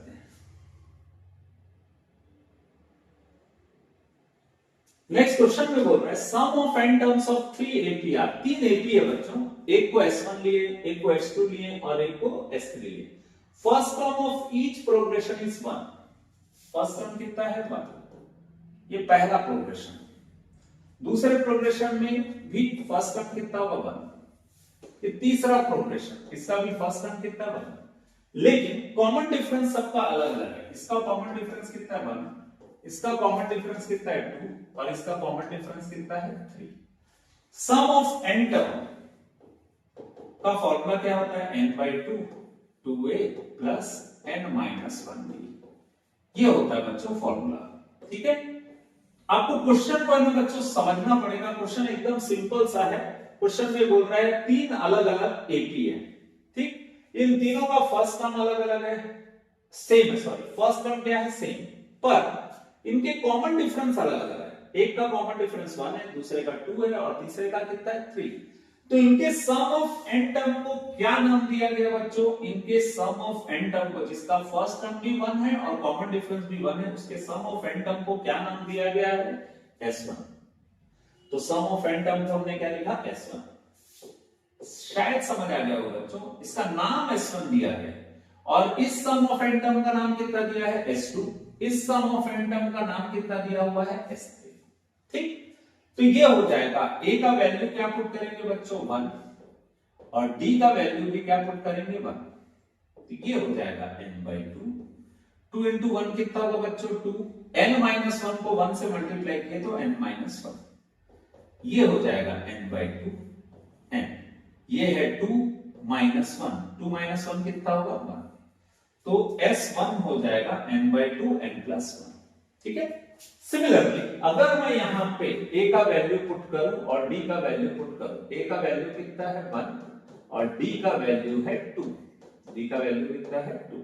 मैं इसको पुट करता हूं, तो कितना जाएगा, 2 1 2, n को 2 से मल्टीप्लाई किया, 2n-2 प्लस 2 माइनस 2 कट जाएगा, कितना आ जाएगा, n/2 इंटू 2n, 2 2 कैंसल, कितना आ जाएगा, n²। ये किसका वैल्यू आया बच्चों, S2 का।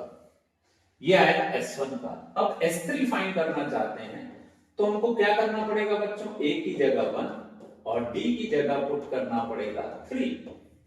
तो जब हम ऐसा पुट करते हैं और इसको सिंप्लीफाई करेंगे तो पहले ब्रैकेट को सिंप्लीफाई करना पड़ेगा। 2 1 सा कितना हुआ, 2। 3 से n को मल्टीप्लाई किए, 3n-3। अब बच्चों यहां पे आपको देख के एक चीज तो समझ आ गया होगा, ये n वाला एक भी वैल्यू नहीं है तो उसको एज इट इज लिख देंगे। ये है +2, ये है -3, एक प्लस एक माइनस है तो माइनस कर देंगे, 2 - 3 कितना होगा, -1। तो इसका आंसर ऐसा आ रहा है। पर बच्चों हमको क्वेश्चन में प्रूफ क्या करना है, ये प्रूफ करना है हमको। ठीक, तो हम क्या करते हैं बच्चों, लेफ्ट हैंड साइड को लेके सॉल्व करते हैं। किसको सॉल्व करते हैं, लेफ्ट हैंड साइड को।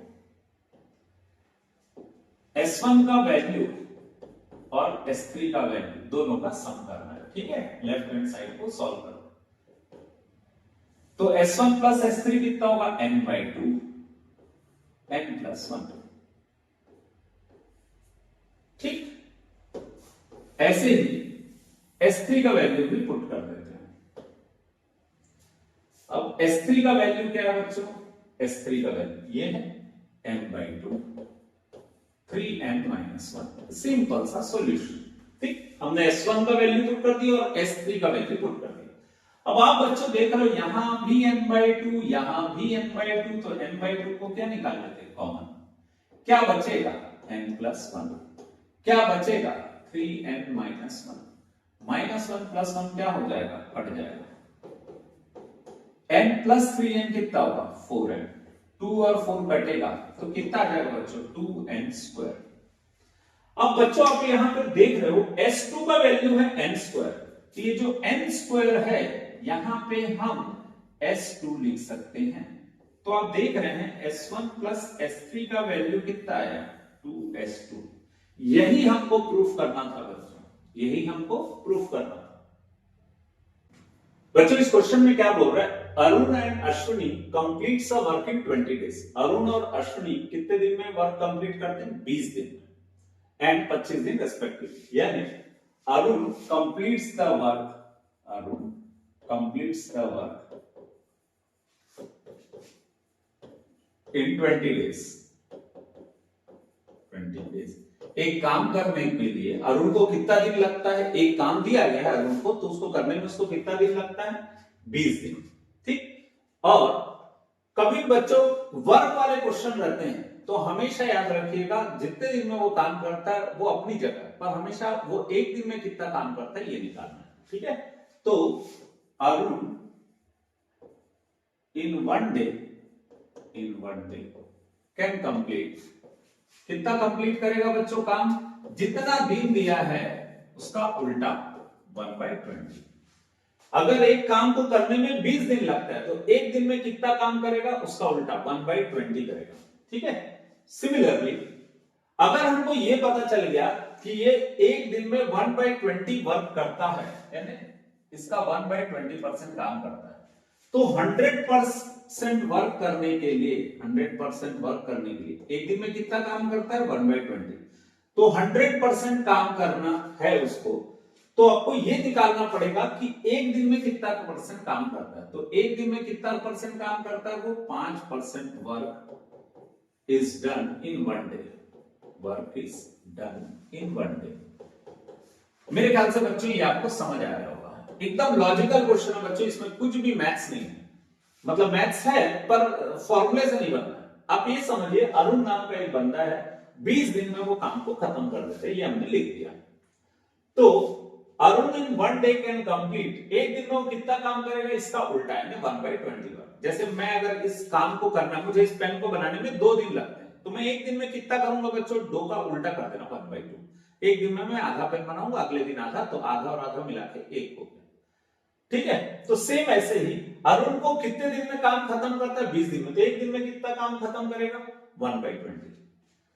तो 100% उसको काम खत्म करना है, तो एक दिन में कितना परसेंट काम करेगा? वो 5% वर्क करेगा।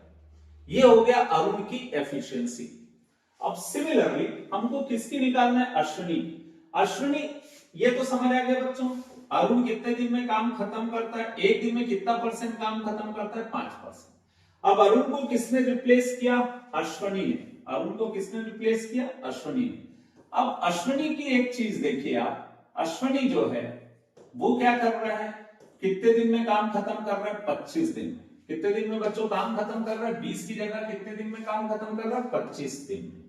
तो एक दिन में कितना काम खत्म करेगा? 1/25। तो बच्चों एक दिन में अगर वो इतना काम खत्म कर रहा है, तो 100% वर्क करने के लिए उसको कितना दिन लगेगा? तो हम क्या करेंगे, एक दिन के काम को 100% से मल्टीप्लाई कर देंगे। ये मुझे मालूम है 4 से डिवाइड हो जाएगा। तो अश्विनी कितना काम खत्म कर रहा है एक दिन में? 4%। अश्विनी कितना काम खत्म कर रहा है? 4%। ये भी आपको समझ आ गया। अब आपको क्वेश्चन में ये पूछ रहा है हाउ, ये तो देख के आपको समझ आ गया। तो अरुण 20 दिन में काम खत्म कर रहा है और उसी काम को खत्म करने में अश्विनी को 25 दिन लग रहे, 5 एक्स्ट्रा दिन लग रहे। तो आपको ये समझ आ गया कि बंदा काम का कौन है? अरुण। पर ये पूछ रहा है how many percent more efficient then Ashwini. तो कितना परसेंट ज्यादा? ये 4% एफिशिएंट है और ये 5%। तो कितना परसेंट एफिशिएंसी ज्यादा है? तो कैसे करेंगे बच्चों? एफिशिएंसी निकालने के लिए दोनों परसेंट को क्या कर देंगे? माइनस। आपको ये भी मालूम है कि अगर ये 4% कैपेबल है और ये 5%, तो कितना ज्यादा? से 1% ज्यादा कैपेबल। तो दोनों को माइनस करेंगे तो आपका आंसर आ जाएगा बच्चों। बच्चों इस क्वेश्चन में बोल रहा है 7 times a 2 digit number is equal to 4 times of that number on reversing the digit. तो बच्चों पहले ना क्वेश्चन को समझिएगा। 7 टाइम्स अ 2 डिजिट नंबर, 7 टाइम्स अ 2 डिजिट नंबर, 2 डिजिट नंबर, ये 2 डिजिट नंबर जो है इसका 7 टाइम इज इक्वल टू, किसके इक्वल होता है? 4 times the number on reversing the digit. Reversing the digit, ये क्वेश्चन में बोला है, रिवर्सिंग द डिजिट्स। तो सबसे पहले एक चीज याद रखो बच्चों, 2 डिजिट नंबर होता क्या है? ठीक, तो हम शुरुआत क्या करते हैं? Let 2 digit number be. 2 digit number वो होता है जिसमें 2 डिजिट रहते हैं। एकदम सिंपल सा लॉजिक है बच्चों। मान लो 2 डिजिट है, एक है x और एक है y। बच्चों ये जो है ये 10 के प्लेस में, तो इसको अपन क्या लिखेंगे? 10x, और ये y जो है उसको प्लस y लिख देंगे। ये कैसे हुआ उसको समझने की कोशिश करते हैं। जैसे 74 दिया है, तो ये किसके प्लेस में बच्चों? यूनिट के प्लेस में, तो इसको हम किससे मल्टीप्लाई करेंगे? 1 से। ये किसके प्लेस में बच्चों? टेंस, तो इसको हम किससे मल्टीप्लाई करेंगे? 10 से, और इसमें क्या कर देंगे? प्लस। 7 इंटू 10 कितना होगा? 70 प्लस 4। तो बच्चों ये जो 4 इंटू 1 दिया हुआ है, ये 4 इंटू 1 कितना होगा? 4। तो आप इसको इस तरीके से समझिए कि अगर ये x है, अगर ये x है, तो मैंने x को किससे मल्टीप्लाई किया है? 10 से। यहां पे ये x है तो मैंने इसको किससे मल्टीप्लाई किया? 10 से। और अगर ये y है यूनिट के प्लेस में, तो ये जो y है हमारा वो अकेला रहेगा। यूनिट मतलब 1 होता है, तो 1 से मल्टीप्लाई। तो सेम ऐसे ये यूनिट से प्लेसमेंट, इसका वैल्यू कितना होगा 1। शायद समझ आ गया होगा बच्चों, एकदम सिंपल सा चीज है। जो 10 के प्लेस में उसको 10 से मल्टीप्लाई किए, जो सिंगल है यानी यूनिट के प्लेस में उसको किसी से मल्टीप्लाई नहीं करते, एज इट इज लिख देते। ठीक। अब दूसरा यहां पर एक नया चीज बोल रहा है, रिवर्सिंग द डिजिट। रिवर्स का मतलब क्या होता है बच्चों? उल्टा। तो रिवर्सिंग द डिजिट का मतलब क्या होगा? रिवर्सिंग द डिजिट का मतलब होगा एक्स वाई का उल्टा। और एक्स वाई का उल्टा कितना होता है बच्चों? Y x. ये जो वाई एक्स है इसको भी हम क्या लिख सकते हैं? 10y plus x. ठीक है। अब ये जो आपका ज्ञान है आपको उस इक्वेशन में पुट करना है बच्चों, और वो कैसे पुट करते हैं वो देखते हैं। हम क्या करते हैं, इसको थोड़ा सा मिनिमाइज कर लेते हैं। ठीक है। अब इस ज्ञान को हमको इस क्वेश्चन में डालना है और इससे इक्वेशन 1 बनाना है। यहां पे क्या लिखा है बच्चों? 7। 2 डिजिट नंबर क्या है हमारा? 10x plus Y. 2 digit number क्या है हमारा? 10x plus y equal plus equal 4 into reversing the digit. Reverse करने से कितना है बच्चों? 10y plus x. अब क्या करेंगे हम? और कुछ भी नहीं दिया हुआ है। देखो 2 डिजिट नंबर की जगह 10x plus y, reversing the digit मतलब 10y प्लस एक्स। जब इसको 7 से मल्टीप्लाई करें तो ये x आ जाएगा। जब इसको 4 से मल्टीप्लाई करें तो ये ऐसा आ जाएगा। ठीक। अब x वाले को एक तरफ ला देते हैं बच्चों, ये प्लस 4x है, इधर आके क्या हो जाएगा? Minus 4x। ये 40y है, इस तरफ आके क्या हो जाएगा? 40y minus 7y। 70 और 4 को अगर मैं माइनस करूं तो कितना आ जाएगा बच्चों? 66x। 40y और 7y को मैं माइनस करूं तो कितना आ जाएगा? 33y। ठीक है। अब यहां पर आप एक चीज नोटिस कर लो बच्चों, 66 और 33 में 33 छोटा है और 33 2 जा 66 आता है। तो हम क्या करते हैं, इसको सिंप्लीफाई करने के लिए दोनों को 36 से डिवाइड कर देते हैं। ठीक है बच्चों। तो 66x और 33y दोनों को हम किससे डिवाइड कर देते हैं? 33 से। क्यों डिवाइड करेंगे बच्चों? ताकि एकदम छोटा हो जाए। तो ये आ जाएगा 2x इक्वल टू वाई। ये आ गया हमारा एक इक्वेशन। ठीक। अब उसके बाद क्वेश्चन में एक और स्टेटमेंट दिया है, sum of the digit is 3। क्या दिया बच्चों? Sum of digit is 3। Sum of digit, digit इसमें दो ही है बच्चों, एक x है और एक क्या है? y। एक डिजिट है x और एक डिजिट है y। सम ऑफ डिजिट मतलब x plus y. x plus y equal to कितना है? 3। अब बच्चों एकदम हलवा हो गया ये। y की जगह आप क्या पुट कर सकते हो? 2x। y की जगह क्या पुट कर सकते हो? 2x। तो 1x प्लस 2x कितना हो जाएगा बच्चों? 3x। तो 3x इक्वल टू 3। तो x इक्वल टू कितना होगा? 3/3। x इक्वल टू हो जाएगा 1। इस तरीके से बच्चों हम x की वैल्यू फाइंड कर लिए। अब आपको मालूम है y इक्वल टू कितना होता है? 2x। और x की वैल्यू हमने क्या कंसीडर करी? क्या फाइंड किया था हमने? 1। तो हम x की जगह 1 लिख लेते हैं। तो y इक्वल टू कितना आ जाएगा? 2। इस तरीके से बच्चों आप x और y दोनों की वैल्यू फाइंड कर चुके हो।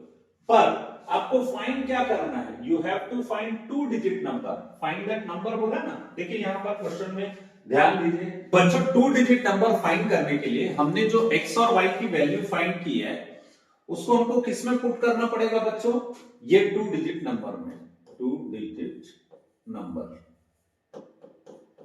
2 डिजिट नंबर क्या है बच्चों? x y।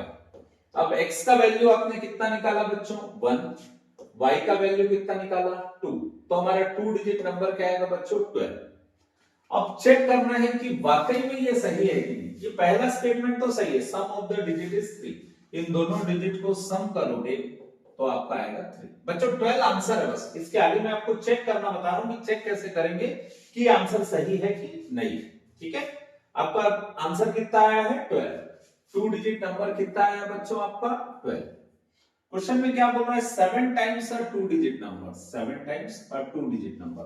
तो कितना आ जाएगा बच्चों 84 इज इक्वल टू किसके इक्वल है 4 times number obtained by reversing the digit 1 to 12 है जो उसको रिवर्स करेंगे तो कितना आएगा 21 तो 4 1 जा 4 4 2 जा 8 तो देख रहे हो बच्चों दोनों का आंसर कितना आया 84 इसका मतलब हमारा जो आंसर है वो सही है।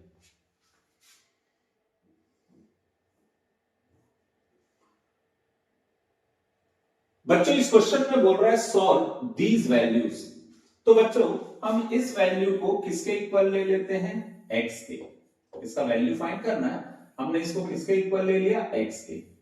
अब आप इसमें एक चीज नोटिस करो बच्चों अगर मैं इस वैल्यू को हटा दूं मैं अगर इस वैल्यू को हटा दूं इसको हटा दूं तो ये जो वैल्यू दिख रहा है बच्चों ये एग्जैक्टली किसके जैसा दिख रहा है ऐसे ही दिख रहा है क्योंकि यहां डॉट डॉट डॉट डॉट लगा इसका मतलब क्या है ऐसे इनफाइनाइट वैल्यूज है तो ये जो वैल्यू वापस क्वेश्चन जैसा दिख रहा है और क्वेश्चन को हमने क्या कंसीडर किया था x तो हम इसको क्या कंसीडर कर सकते हैं बच्चों x ये जो वैल्यू है ना एक वैल्यू को मैंने हटा दिया बाकी वैल्यू सेम ऐसे ही है मतलब टोटल इनफाइनाइट वैल्यू है बच्चों उसमें से एक को हटा देंगे एक को अगर हटा देंगे तो उससे कोई फर्क नहीं पड़ेगा जैसे अगर समुद्र में बहुत पानी आप एक लोटा पानी या एक बाल्टी पानी निकाल लो तो समुद्र को कोई फर्क पड़ेगा कि नहीं बिल्कुल सेम ऐसे ही यहां 7 बहुत सारे हैं उसमें से एक 7 आप हटा दो तो ये वापस क्वेश्चन जैसा दिखेगा तो इसको हमने क्या ले लिया x और जिसको हटाया था हमने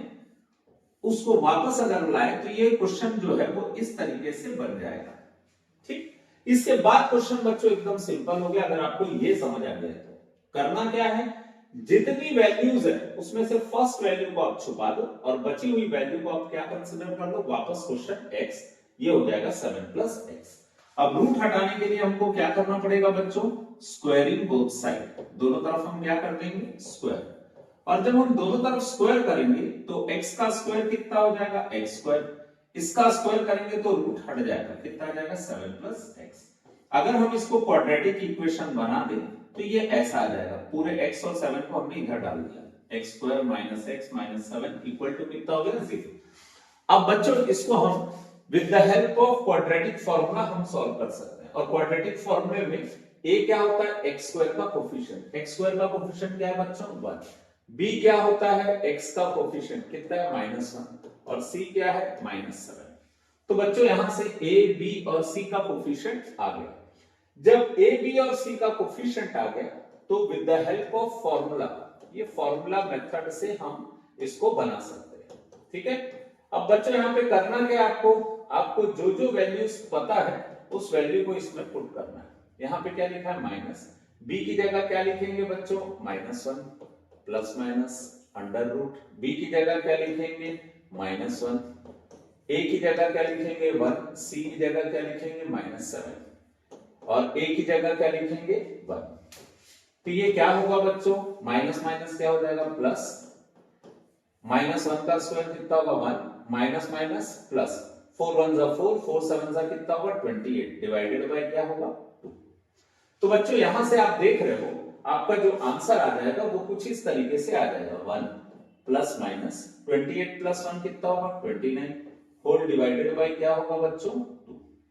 तो इस तरीके से आप इस क्वेश्चन का सॉल्यूशन कर सकते हैं बच्चों पर सिंस ये क्वाड्रेटिक इक्वेशन है तो अभी आपका पर्पस सॉल्व नहीं हुआ है इसमें दो साइन है एक पॉजिटिव है और एक क्या है नेगेटिव। तो हम सबसे पहले क्या करते हैं बच्चों टेकिंग पॉजिटिव साइन अगर मैं पॉजिटिव साइन को पहले लूंगा तो ये क्या हो जाएगा equation 1 plus minus under root 29 upon कितना था 2। तो अगर मैं टेकिंग पॉजिटिव साइन करूं तो पहले हमको किसको लेना है बच्चों प्लस साइन तो आंसर आ जाएगा x equal to 1 plus root 29 divided by 2। फिर अगर मैं नेगेटिव साइन को लूं टेकिंग नेगेटिव साइन और यदि मैं नेगेटिव साइन को लूं तो ये आ जाएगा x equal to 1 plus minus root 29 divided by 2। अब हमको क्या लेना बच्चों नेगेटिव साइन को तो पॉजिटिव को हटा दें। तो इस तरीके से बच्चों हमारे पास x के दो आंसर आएंगे पहला आएगा 1 प्लस रूट 29 बाय 2 दूसरा आएगा 1 माइनस रूट 29 बाय 2। तो इस तरीके से इस क्वेश्चन को हम सिंप्लीफाई कर सकते हैं बच्चों।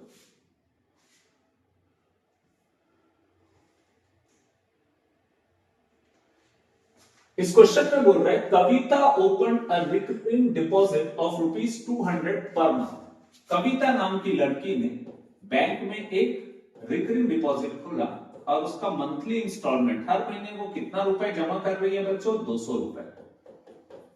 एक लड़की है कविता, वो हर महीने 200 रुपए जमा कर रही है इन पंजाब नेशनल बैंक में for 5 years. Number of years कितना है बच्चों? 5।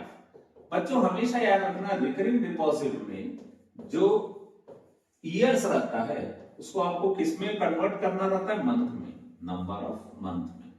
तो एक साल में 12 महीने होते हैं बच्चों, तो 5 साल में कितने होंगे? 60 मंथ। ठीक। फिर क्वेश्चन में ये बोल रहा है if the rate of interest is 6%।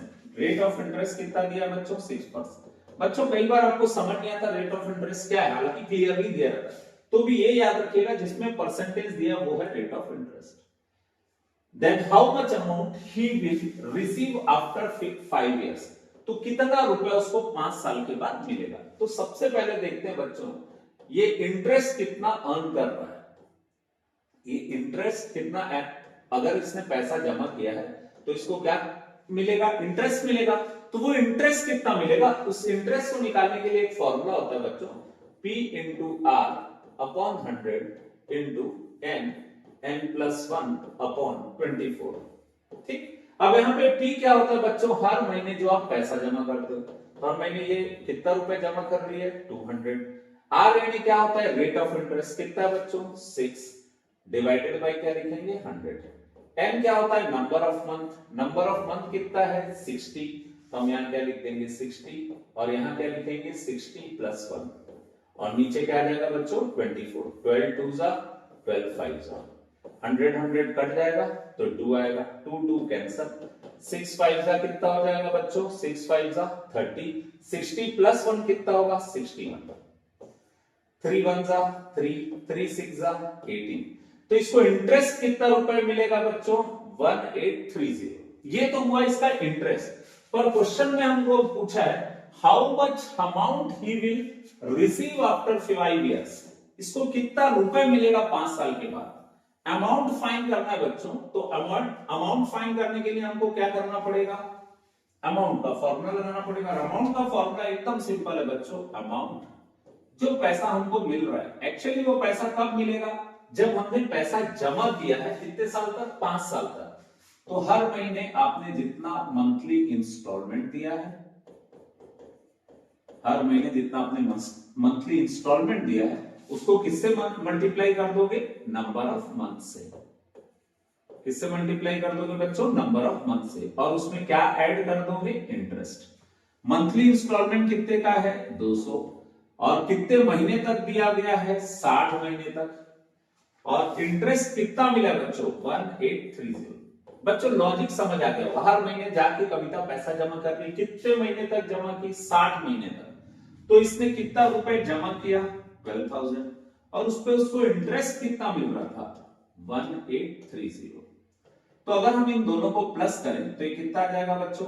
13,830 rupees. इतना रुपए उसको मिलेगा। इस तरीके से बच्चों हम क्या कैलकुलेट कर सकते हैं? Amount that she will receive after 5 years.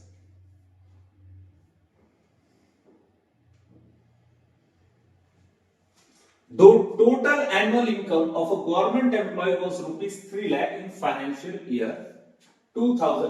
बच्चों ये इनकम टैक्स का क्वेश्चन है। इनकम टैक्स के क्वेश्चन को बनाने के लिए आपको एक सिस्टम को फॉलो करता है, स्टेप बाय स्टेप सिस्टम को फॉलो करना पड़ेगा। सबसे पहले आपको लिखना पड़ेगा कितना रुपए ये एक साल में कमाता है, जिसको अपन क्या बोलते हैं? ग्रॉस इनकम या नेट इनकम।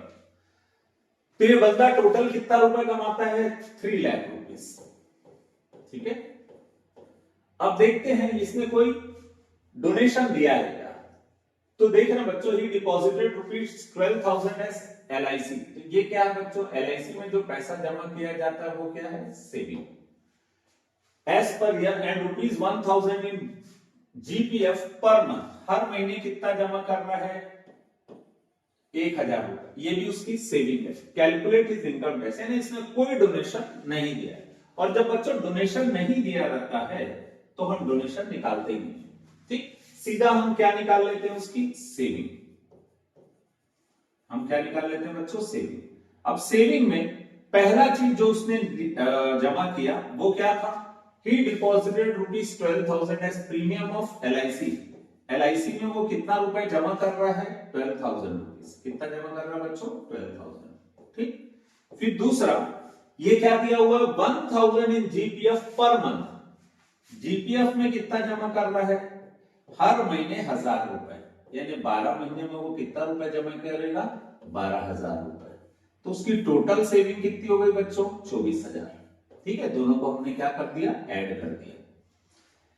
इतना उसने कमाया और इतना उसने सेविंग किया, तो जो पैसा जमा किया था उसमें से सेविंग को हटा देंगे तो आ जाएगा हमारा टैक्सेबल इनकम।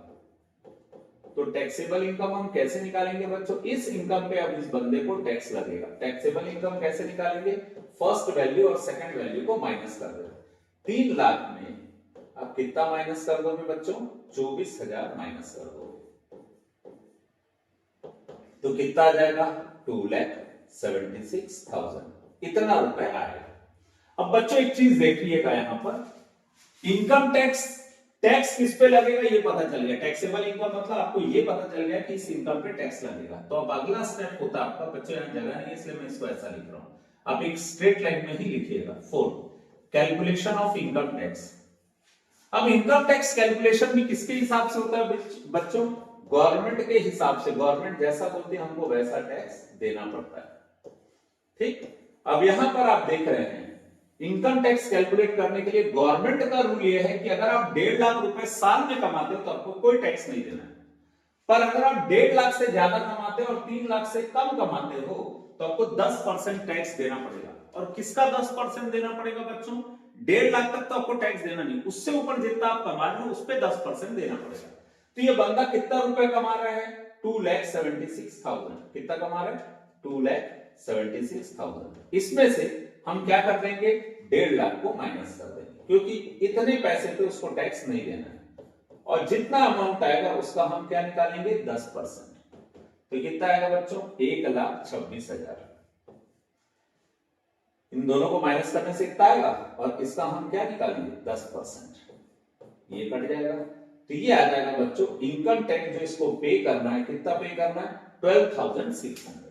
पर इसमें भी एक चीज है बच्चों, गवर्नमेंट इनकम टैक्स पे क्या लगाती है, एजुकेशनल सेस। और ये एजुकेशनल सेस कितना होता है, 3%। किसका 3%, जितना आपका इनकम टैक्स है। ठीक है, तो यहां पर 5th में आपको क्या निकालना पड़ेगा, एजुकेशनल सेस। और ये कितना होता है,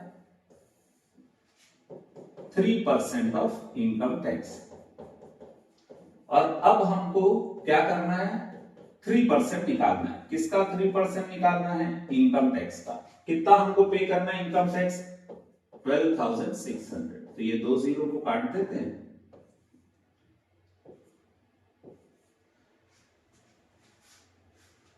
तो आपको 378 रुपीज एजुकेशनल सेस देना है।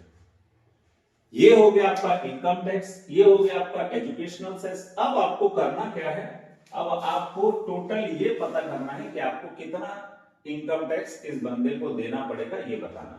ठीक है, तो लास्ट स्टेप होता है नेट इनकम टैक्स, यानी टोटल इनकम टैक्स।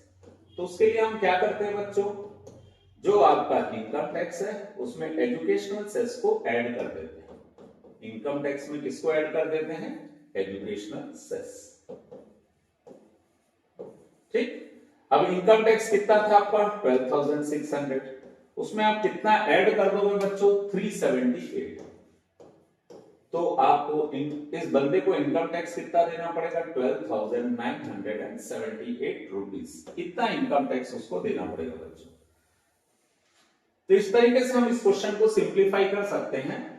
टोटल साल भर का उसको इनकम टैक्स कितना देना है, 12,978 रुपीज।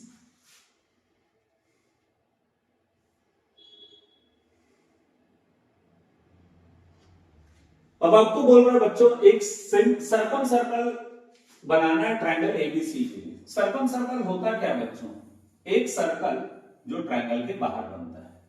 ठीक, इसको हम बोलते हैं सर्कम सर्कल। तो यहां पे आपको क्वेश्चन में दिया हुआ है AB इक्वल, ये रफ डायग्राम में ऐसे ही बता रहा हूं बच्चों आपको समझाने के लिए। AB कितना है बोल रहा है, 5 सेंटीमीटर। एंगल ए कितना है बोल रहा है 45 डिग्री, एंगल बी कितना है बोल रहा है 60 डिग्री। ठीक है, right the steps of construction. तो बच्चों करना क्या है पहले वो बता दो, स्टेप्स ऑफ कंस्ट्रक्शन आप लिख लीजिएगा। ठीक, सबसे पहले आपको अगर ये सर्कल बनाना है तो पहले ट्रायंगल बनाना पड़ेगा। ट्रायंगल के लिए हमको क्या दिया हुआ है, बेस दिया है ए बी। तो हमने ए बी कितने सेंटीमीटर का ड्रॉ कर लिए, 5 सेंटीमीटर का। फिर एंगल ए पे रख के कितना डिग्री बनाएंगे बच्चों, 45 डिग्री। ये आपने 45 डिग्री बना दिया। ठीक, फिर एंगल बी पे रख के 60 डिग्री बनाना। तो बच्चों जब यहां पे आप प्रोटेक्टर को रखोगे 60 डिग्री यहां भी दिखेगा और यहां भी दिखेगा। तो ऑब्वियस सी बात है, अगर आप 60 डिग्री यहां बनाओगे तो कभी ट्रायंगल नहीं बनेगा। इसीलिए थोड़ा कॉमन सेंस लगाना, 60 डिग्री यहां बनाना। ठीक है, तो ये कितना हो गया 60 डिग्री। अब दोनों की मुलाकात कहां पे हो रही, यहां पे। तो ये होगा आपका सी पॉइंट। ठीक, तो इस तरीके से पहले आपने क्या बना दिया, ट्रायंगल।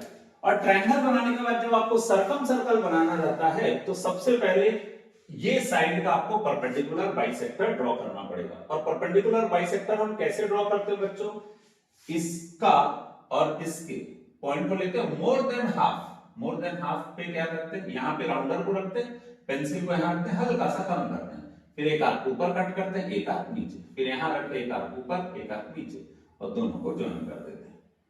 तो ये जो पॉइंट रहता है ना बच्चों, इन दोनों का मिड पॉइंट रहता है, ये परपेंडिकुलर रहता है। ठीक है, फिर वैसे ही हम बीसी के लिए परपेंडिकुलर बाइसेक्टर ड्रॉ करते हैं। तो उसका डायग्राम भी कुछ ऐसा आएगा, मोर देन हाफ लेके पॉइंटर को बी में रखना है, राउंडर को बी में रखना, मोर देन हाफ लेके एक हाथ कट कर देना। तो यहां पर भी डायग्राम कुछ ऐसा बनेगा।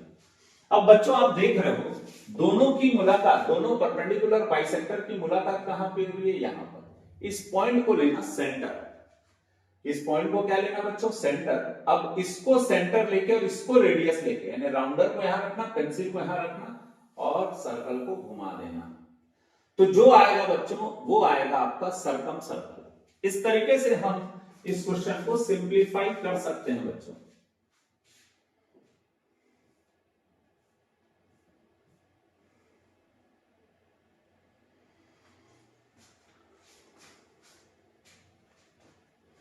नेक्स्ट बोल रहा है, the angle of depression from the top of a cliff of two houses situated in the opposite direction of the cliff on the ground are 30 degree and 60 degree. If the height of the cliff is 60 meter, then find the distance between the houses. इस question में बोल रहा है बच्चों, the angle of depression from the top of a cliff.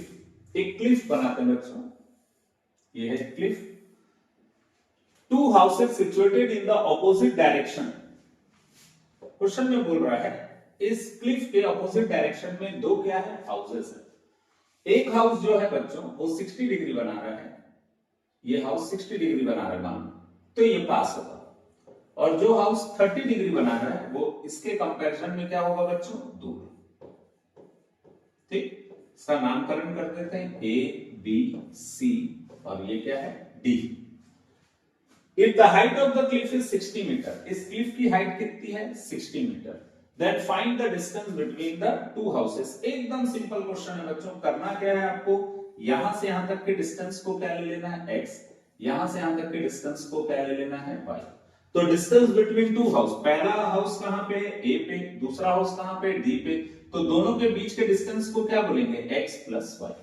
ठीक है, अब हमको करना क्या है बच्चों, सबसे पहले हम क्या करते हैं, थोड़ा सा ज्ञान दे देना बच्चों। यहाँ पे हाइट ऑफ क्लिफ लिख लेना, जो जो चीज आपको मालूम है लिख लीजिएगा। ठीक है, मैं डायरेक्ट बना रहा हूं। इन ट्रायंगल, पहला ट्रायंगल कौन सा ले रहे हैं, सपोज हम एबीसी ले रहे हैं, आप किसी को भी ले सकते हो, मैंने एबीसी को लिया। इस ट्रायंगल एबीसी में क्या होगा, आपको परपेंडिकुलर दिया है, एंगल के सामने वाला क्या होता है परपेंडिकुलर, और ये फाइंड करना है, यानी बेस, परपेंडिकुलर और बेस की बात हो रही है। तो परपेंडिकुलर और बेस कहां यूज होता है बच्चों, 10 में। ठीक, तो यहां पे हम tan थीटा क्यों ले रहे हैं, क्योंकि हमको परपेंडिकुलर दिया और हमको बेस फाइंड करना है, इसीलिए परपेंडिकुलर बेस किसमें यूज होता है, tan थीटा में। थीटा की जगह हम क्या लिखेंगे 30 डिग्री। परपेंडिकुलर का वैल्यू कितना है 60, बेस का वैल्यू क्या है x। tan 30 का वैल्यू कितना होगा 1/√3, 60/x। तो बच्चों यहां से आपको एक चीज को समझ आ गया होगा, अगर आपको x की वैल्यू निकालना है तो क्रॉस मल्टीप्लाई करना पड़ेगा। और 60 के पास √3 जाएगा तो आ जाएगा 60√3 मीटर। इस तरीके से बच्चों हम इसको सिंप्लीफाई करेंगे। अब इसके बाद इस क्वेश्चन को, इस ट्रायंगल को कंसीडर करना है। तो जो दूसरा ट्रायंगल है उस ट्रायंगल का नाम है डीबीसी। क्या नाम है? डीबीसी। अब इस ट्रायंगल में भी देखो बच्चों, परपेंडिकुलर दिया है और बेस y फाइंड करना है। तो हम अगेन यहां पे क्या लेंगे? tan theta. बच्चों tan क्यों ले रहे हैं, इसका लॉजिक समझ आ गया होगा आपको। परपेंडिकुलर दिया है और आपको बेस फाइंड करना है। परपेंडिकुलर कितना दिया है? 60। थीटा का वैल्यू कितना दिया है? 60। ये भी कितना दिया हुआ है? 60। ठीक, हम किस ट्रायंगल की बात कर रहे हैं? इसमें एंगल ऑफ एलिवेशन कितना दिया है? 60। tan 60 कितना होता है बच्चों? √3 is equal to 60 divided by y। अब आपको बच्चों फाइंड करना है y, तो आप क्या करोगे? y इक्वल टू 60, ये इधर चला जाएगा तो √3 कहां जाएगा बच्चों? नीचे। एकदम सिंपल सा लॉजिक है बच्चों। ये इसकी जगह में आएगा तो ये इसकी जगह में आ गया। फिर आपने 9th में पढ़ा था बच्चों, कभी भी रूट नीचे नहीं रहना चाहिए। अगर रूट नीचे रहता है तो उसको रैशनलाइज करते हैं। और रैशनलाइज कैसे करते हैं बच्चों? जो वैल्यू यहां दिया उसी को ऊपर और नीचे दोनों जगह क्या कर लेते हैं? लिख लेते हैं। तो y इक्वल टू होगा 60√3 और √3 इंटू √3 कितना होता है? 3। ये दोनों कैंसिल होगा तो कितना आ जाएगा बच्चों? 20√3। तो आपको क्वेश्चन में क्या फाइंड करने बोला था? Find the distance between the houses. तो आपको मालूम ये चल गया होगा बच्चों, डिस्टेंस बिटवीन द हाउसेस। अगर आपको निकालना है डिस्टेंस बिटवीन द हाउसेस तो आपको क्या करना पड़ेगा? x और y को क्या करना पड़ेगा? प्लस। ठीक, अब इसका कोई काम नहीं बच्चों, मैं इसको हटा देता हूं। ठीक, तो आपको ये पता चल गया बच्चों कि अगर आपको distance between the houses find करना है तो आपको क्या फाइंड करना पड़ेगा? x plus y। और अच्छी बात यह है बच्चों कि आप x भी निकाल चुके हो और y भी निकाल चुके हो। x की वैल्यू कितनी है? 60√3। y की वैल्यू एकदम कोने में लिखी है बच्चों 20√3। ये y की वैल्यू कितनी है? 20√3। बच्चों इस टाइप का क्वेश्चन रहता है तो हमेशा याद रखिएगा 60 और 20 को प्लस करेंगे तो कितना आ जाएगा? 80√3। ठीक, 60 और 20 को प्लस किए तो कितना आ गया बच्चों? 80√3। तो दो घर के बीच का डिस्टेंस कितना होगा? 80√3। इस तरीके से हम इस क्वेश्चन को सिंप्लीफाई कर देंगे। लास्ट क्वेश्चन है बच्चों, आदर्श प्रश्न पत्र सेट डी का लास्ट क्वेश्चन है। इस क्वेश्चन में बोल रहा है prove that cos theta upon sec 90 minus theta plus 1 sin 90 minus theta upon cosec theta minus 1 equal to 2 cos 90 minus theta. ठीक, कभी भी प्रूव दैट क्वेश्चन रहता है बच्चों तो या तो आप लेफ्ट हैंड साइड लेते हो या राइट हैंड साइड। या लेफ्ट हैंड साइड में वैल्यू भर भर के रखी हुई है इसीलिए हम लेफ्ट हैंड साइड को लेते हैं। तो यहां पर हम पहले क्वेश्चन को लिखते हैं और आपको यहां पर देख के ही समझ आ गया होगा बच्चों कि आपको करना क्या है। मैं अभी पहले इसको थोड़ा सा सॉल्व कर लेता हूं। cos थीटा आपको मालूम है बच्चों sec 90 माइनस थीटा कितना होता है? cosec theta. ठीक, यहां पर sin 90 माइनस थीटा क्वेश्चन में दिया है तो बच्चों आपको मालूम है sin 90 माइनस थीटा कितना होता है? cos theta. sin 90 minus theta कितना होता है? cos theta. ठीक, फिर यहां पर कितना होगा? cosec theta minus. यहां कोई मेहनत आपको करना नहीं है। अब आपका पिक्चर एकदम क्लियर हो गया होगा बच्चों इस क्वेश्चन को देख के। cos थीटा यहां है, cos थीटा यहां, दोनों में cos थीटा है और अकेला है इसलिए कॉमन निकल जाएगा। पर ये दोनों में cosec थीटा है तो भी कॉमन क्यों नहीं निकलेगा? क्योंकि दोनों के बीच में प्लस है। ये 1 इसको इसके साथ है, ये -1 इसके साथ है तो इसको छोड़ के नहीं जाएगा। तो इसीलिए हम इसको क्या लिखेंगे बच्चों? 1 upon cosec theta plus 1 plus 1 upon cosec theta minus 1। और बच्चों अगर क्वेश्चन में ऐसा दिया हुआ है, कोई भी चीज फ्रैक्शन में दिया है तो हमको क्या निकालना पड़ता है? एलसीएम। और एलसीएम अगर हम निकालें इसका तो क्या हो जाएगा? ये हो जाएगा cos थीटा बाहर और इसका एलसीएम कितना आएगा बच्चों? cosec theta plus 1 cosec theta minus 1। ठीक है, दोनों का एलसीएम क्या आ जाएगा? सेम। अब ये cosec थीटा माइनस 1 1 से मल्टीप्लाई होगा तो क्या आ जाएगा? cosec theta minus 1। ऐसे ही ये cosec थीटा प्लस 1 1 से मल्टीप्लाई होगा तो कितना आएगा? cosec theta plus 1। +1 -1 क्या हो जाएगा, cancel. Cosec theta plus cosec theta कितना होगा, 2 cosec theta divided by a plus b a minus b कितना होगा, a square minus b square, ये हो जाएगा cos थीटा, ये है 2 कोसेक थीटा, और कोसेक स्क्वायर थीटा -1 कितना होता है बच्चों, cot स्क्वायर थीटा। अब हमको इसको सिंप्लीफाई करना है बच्चों। कभी भी सिंप्लीफाई करते हैं बच्चों तो हमेशा याद रखिएगा कि इसको साइन और कॉस में कन्वर्ट कर देते हैं। कोसेक को क्या लिखेंगे, 1/sin theta. Cot square theta को क्या लिखेंगे, cos square theta divided by sin square theta. ठीक, अब इसको सिंप्लीफाई करने के लिए हमको क्या करना पड़ेगा बच्चों, इसको डिवाइड में है तो किसमें लाना पड़ेगा, मल्टीप्लाई में। तो हम क्या करते हैं, ये है cos theta into 2 into 1/sin theta. ठीक है, अब ये किसमें दिया हुआ बच्चों, डिवाइड में। डिवाइड में कोई भी चीज रहता है और अगर हम उसको मल्टीप्लाई करते हैं तो ये रेसिप्रोकल हो जाता है। नीचे वाला कहां जाता है बच्चों, ऊपर, और ऊपर वाला कहां जाता है, नीचे। और आप देख रहे हो बच्चों साइन साइन क्या हो जाएगा, कट जाएगा तो एक साइन बचेगा, कॉस कॉस कट जाएगा तो यहां पे एक कॉस बचेगा, और सामने बचा हुआ है आपका 2। ठीक, और साइन बाई कॉस कितना हो जाएगा बच्चों, tan theta. Sine by cos कितना होगा, tan थीटा। और आपको ये मालूम है बच्चों tan थीटा को हम लिख सकते हैं cot 90 माइनस थीटा। और ऐसा हमको चमत्कार क्यों करना पड़ा, क्योंकि क्वेश्चन में यही दिया हुआ है, इस फॉर्मेट में दिया हुआ है। तो ये हो गया हमारा RHS। ये क्या हो गया बच्चों, हमारा RHS। तो इस तरीके से हमने अगर इसको सिंप्लीफाई किया तो हमारा RHS आ जाएगा।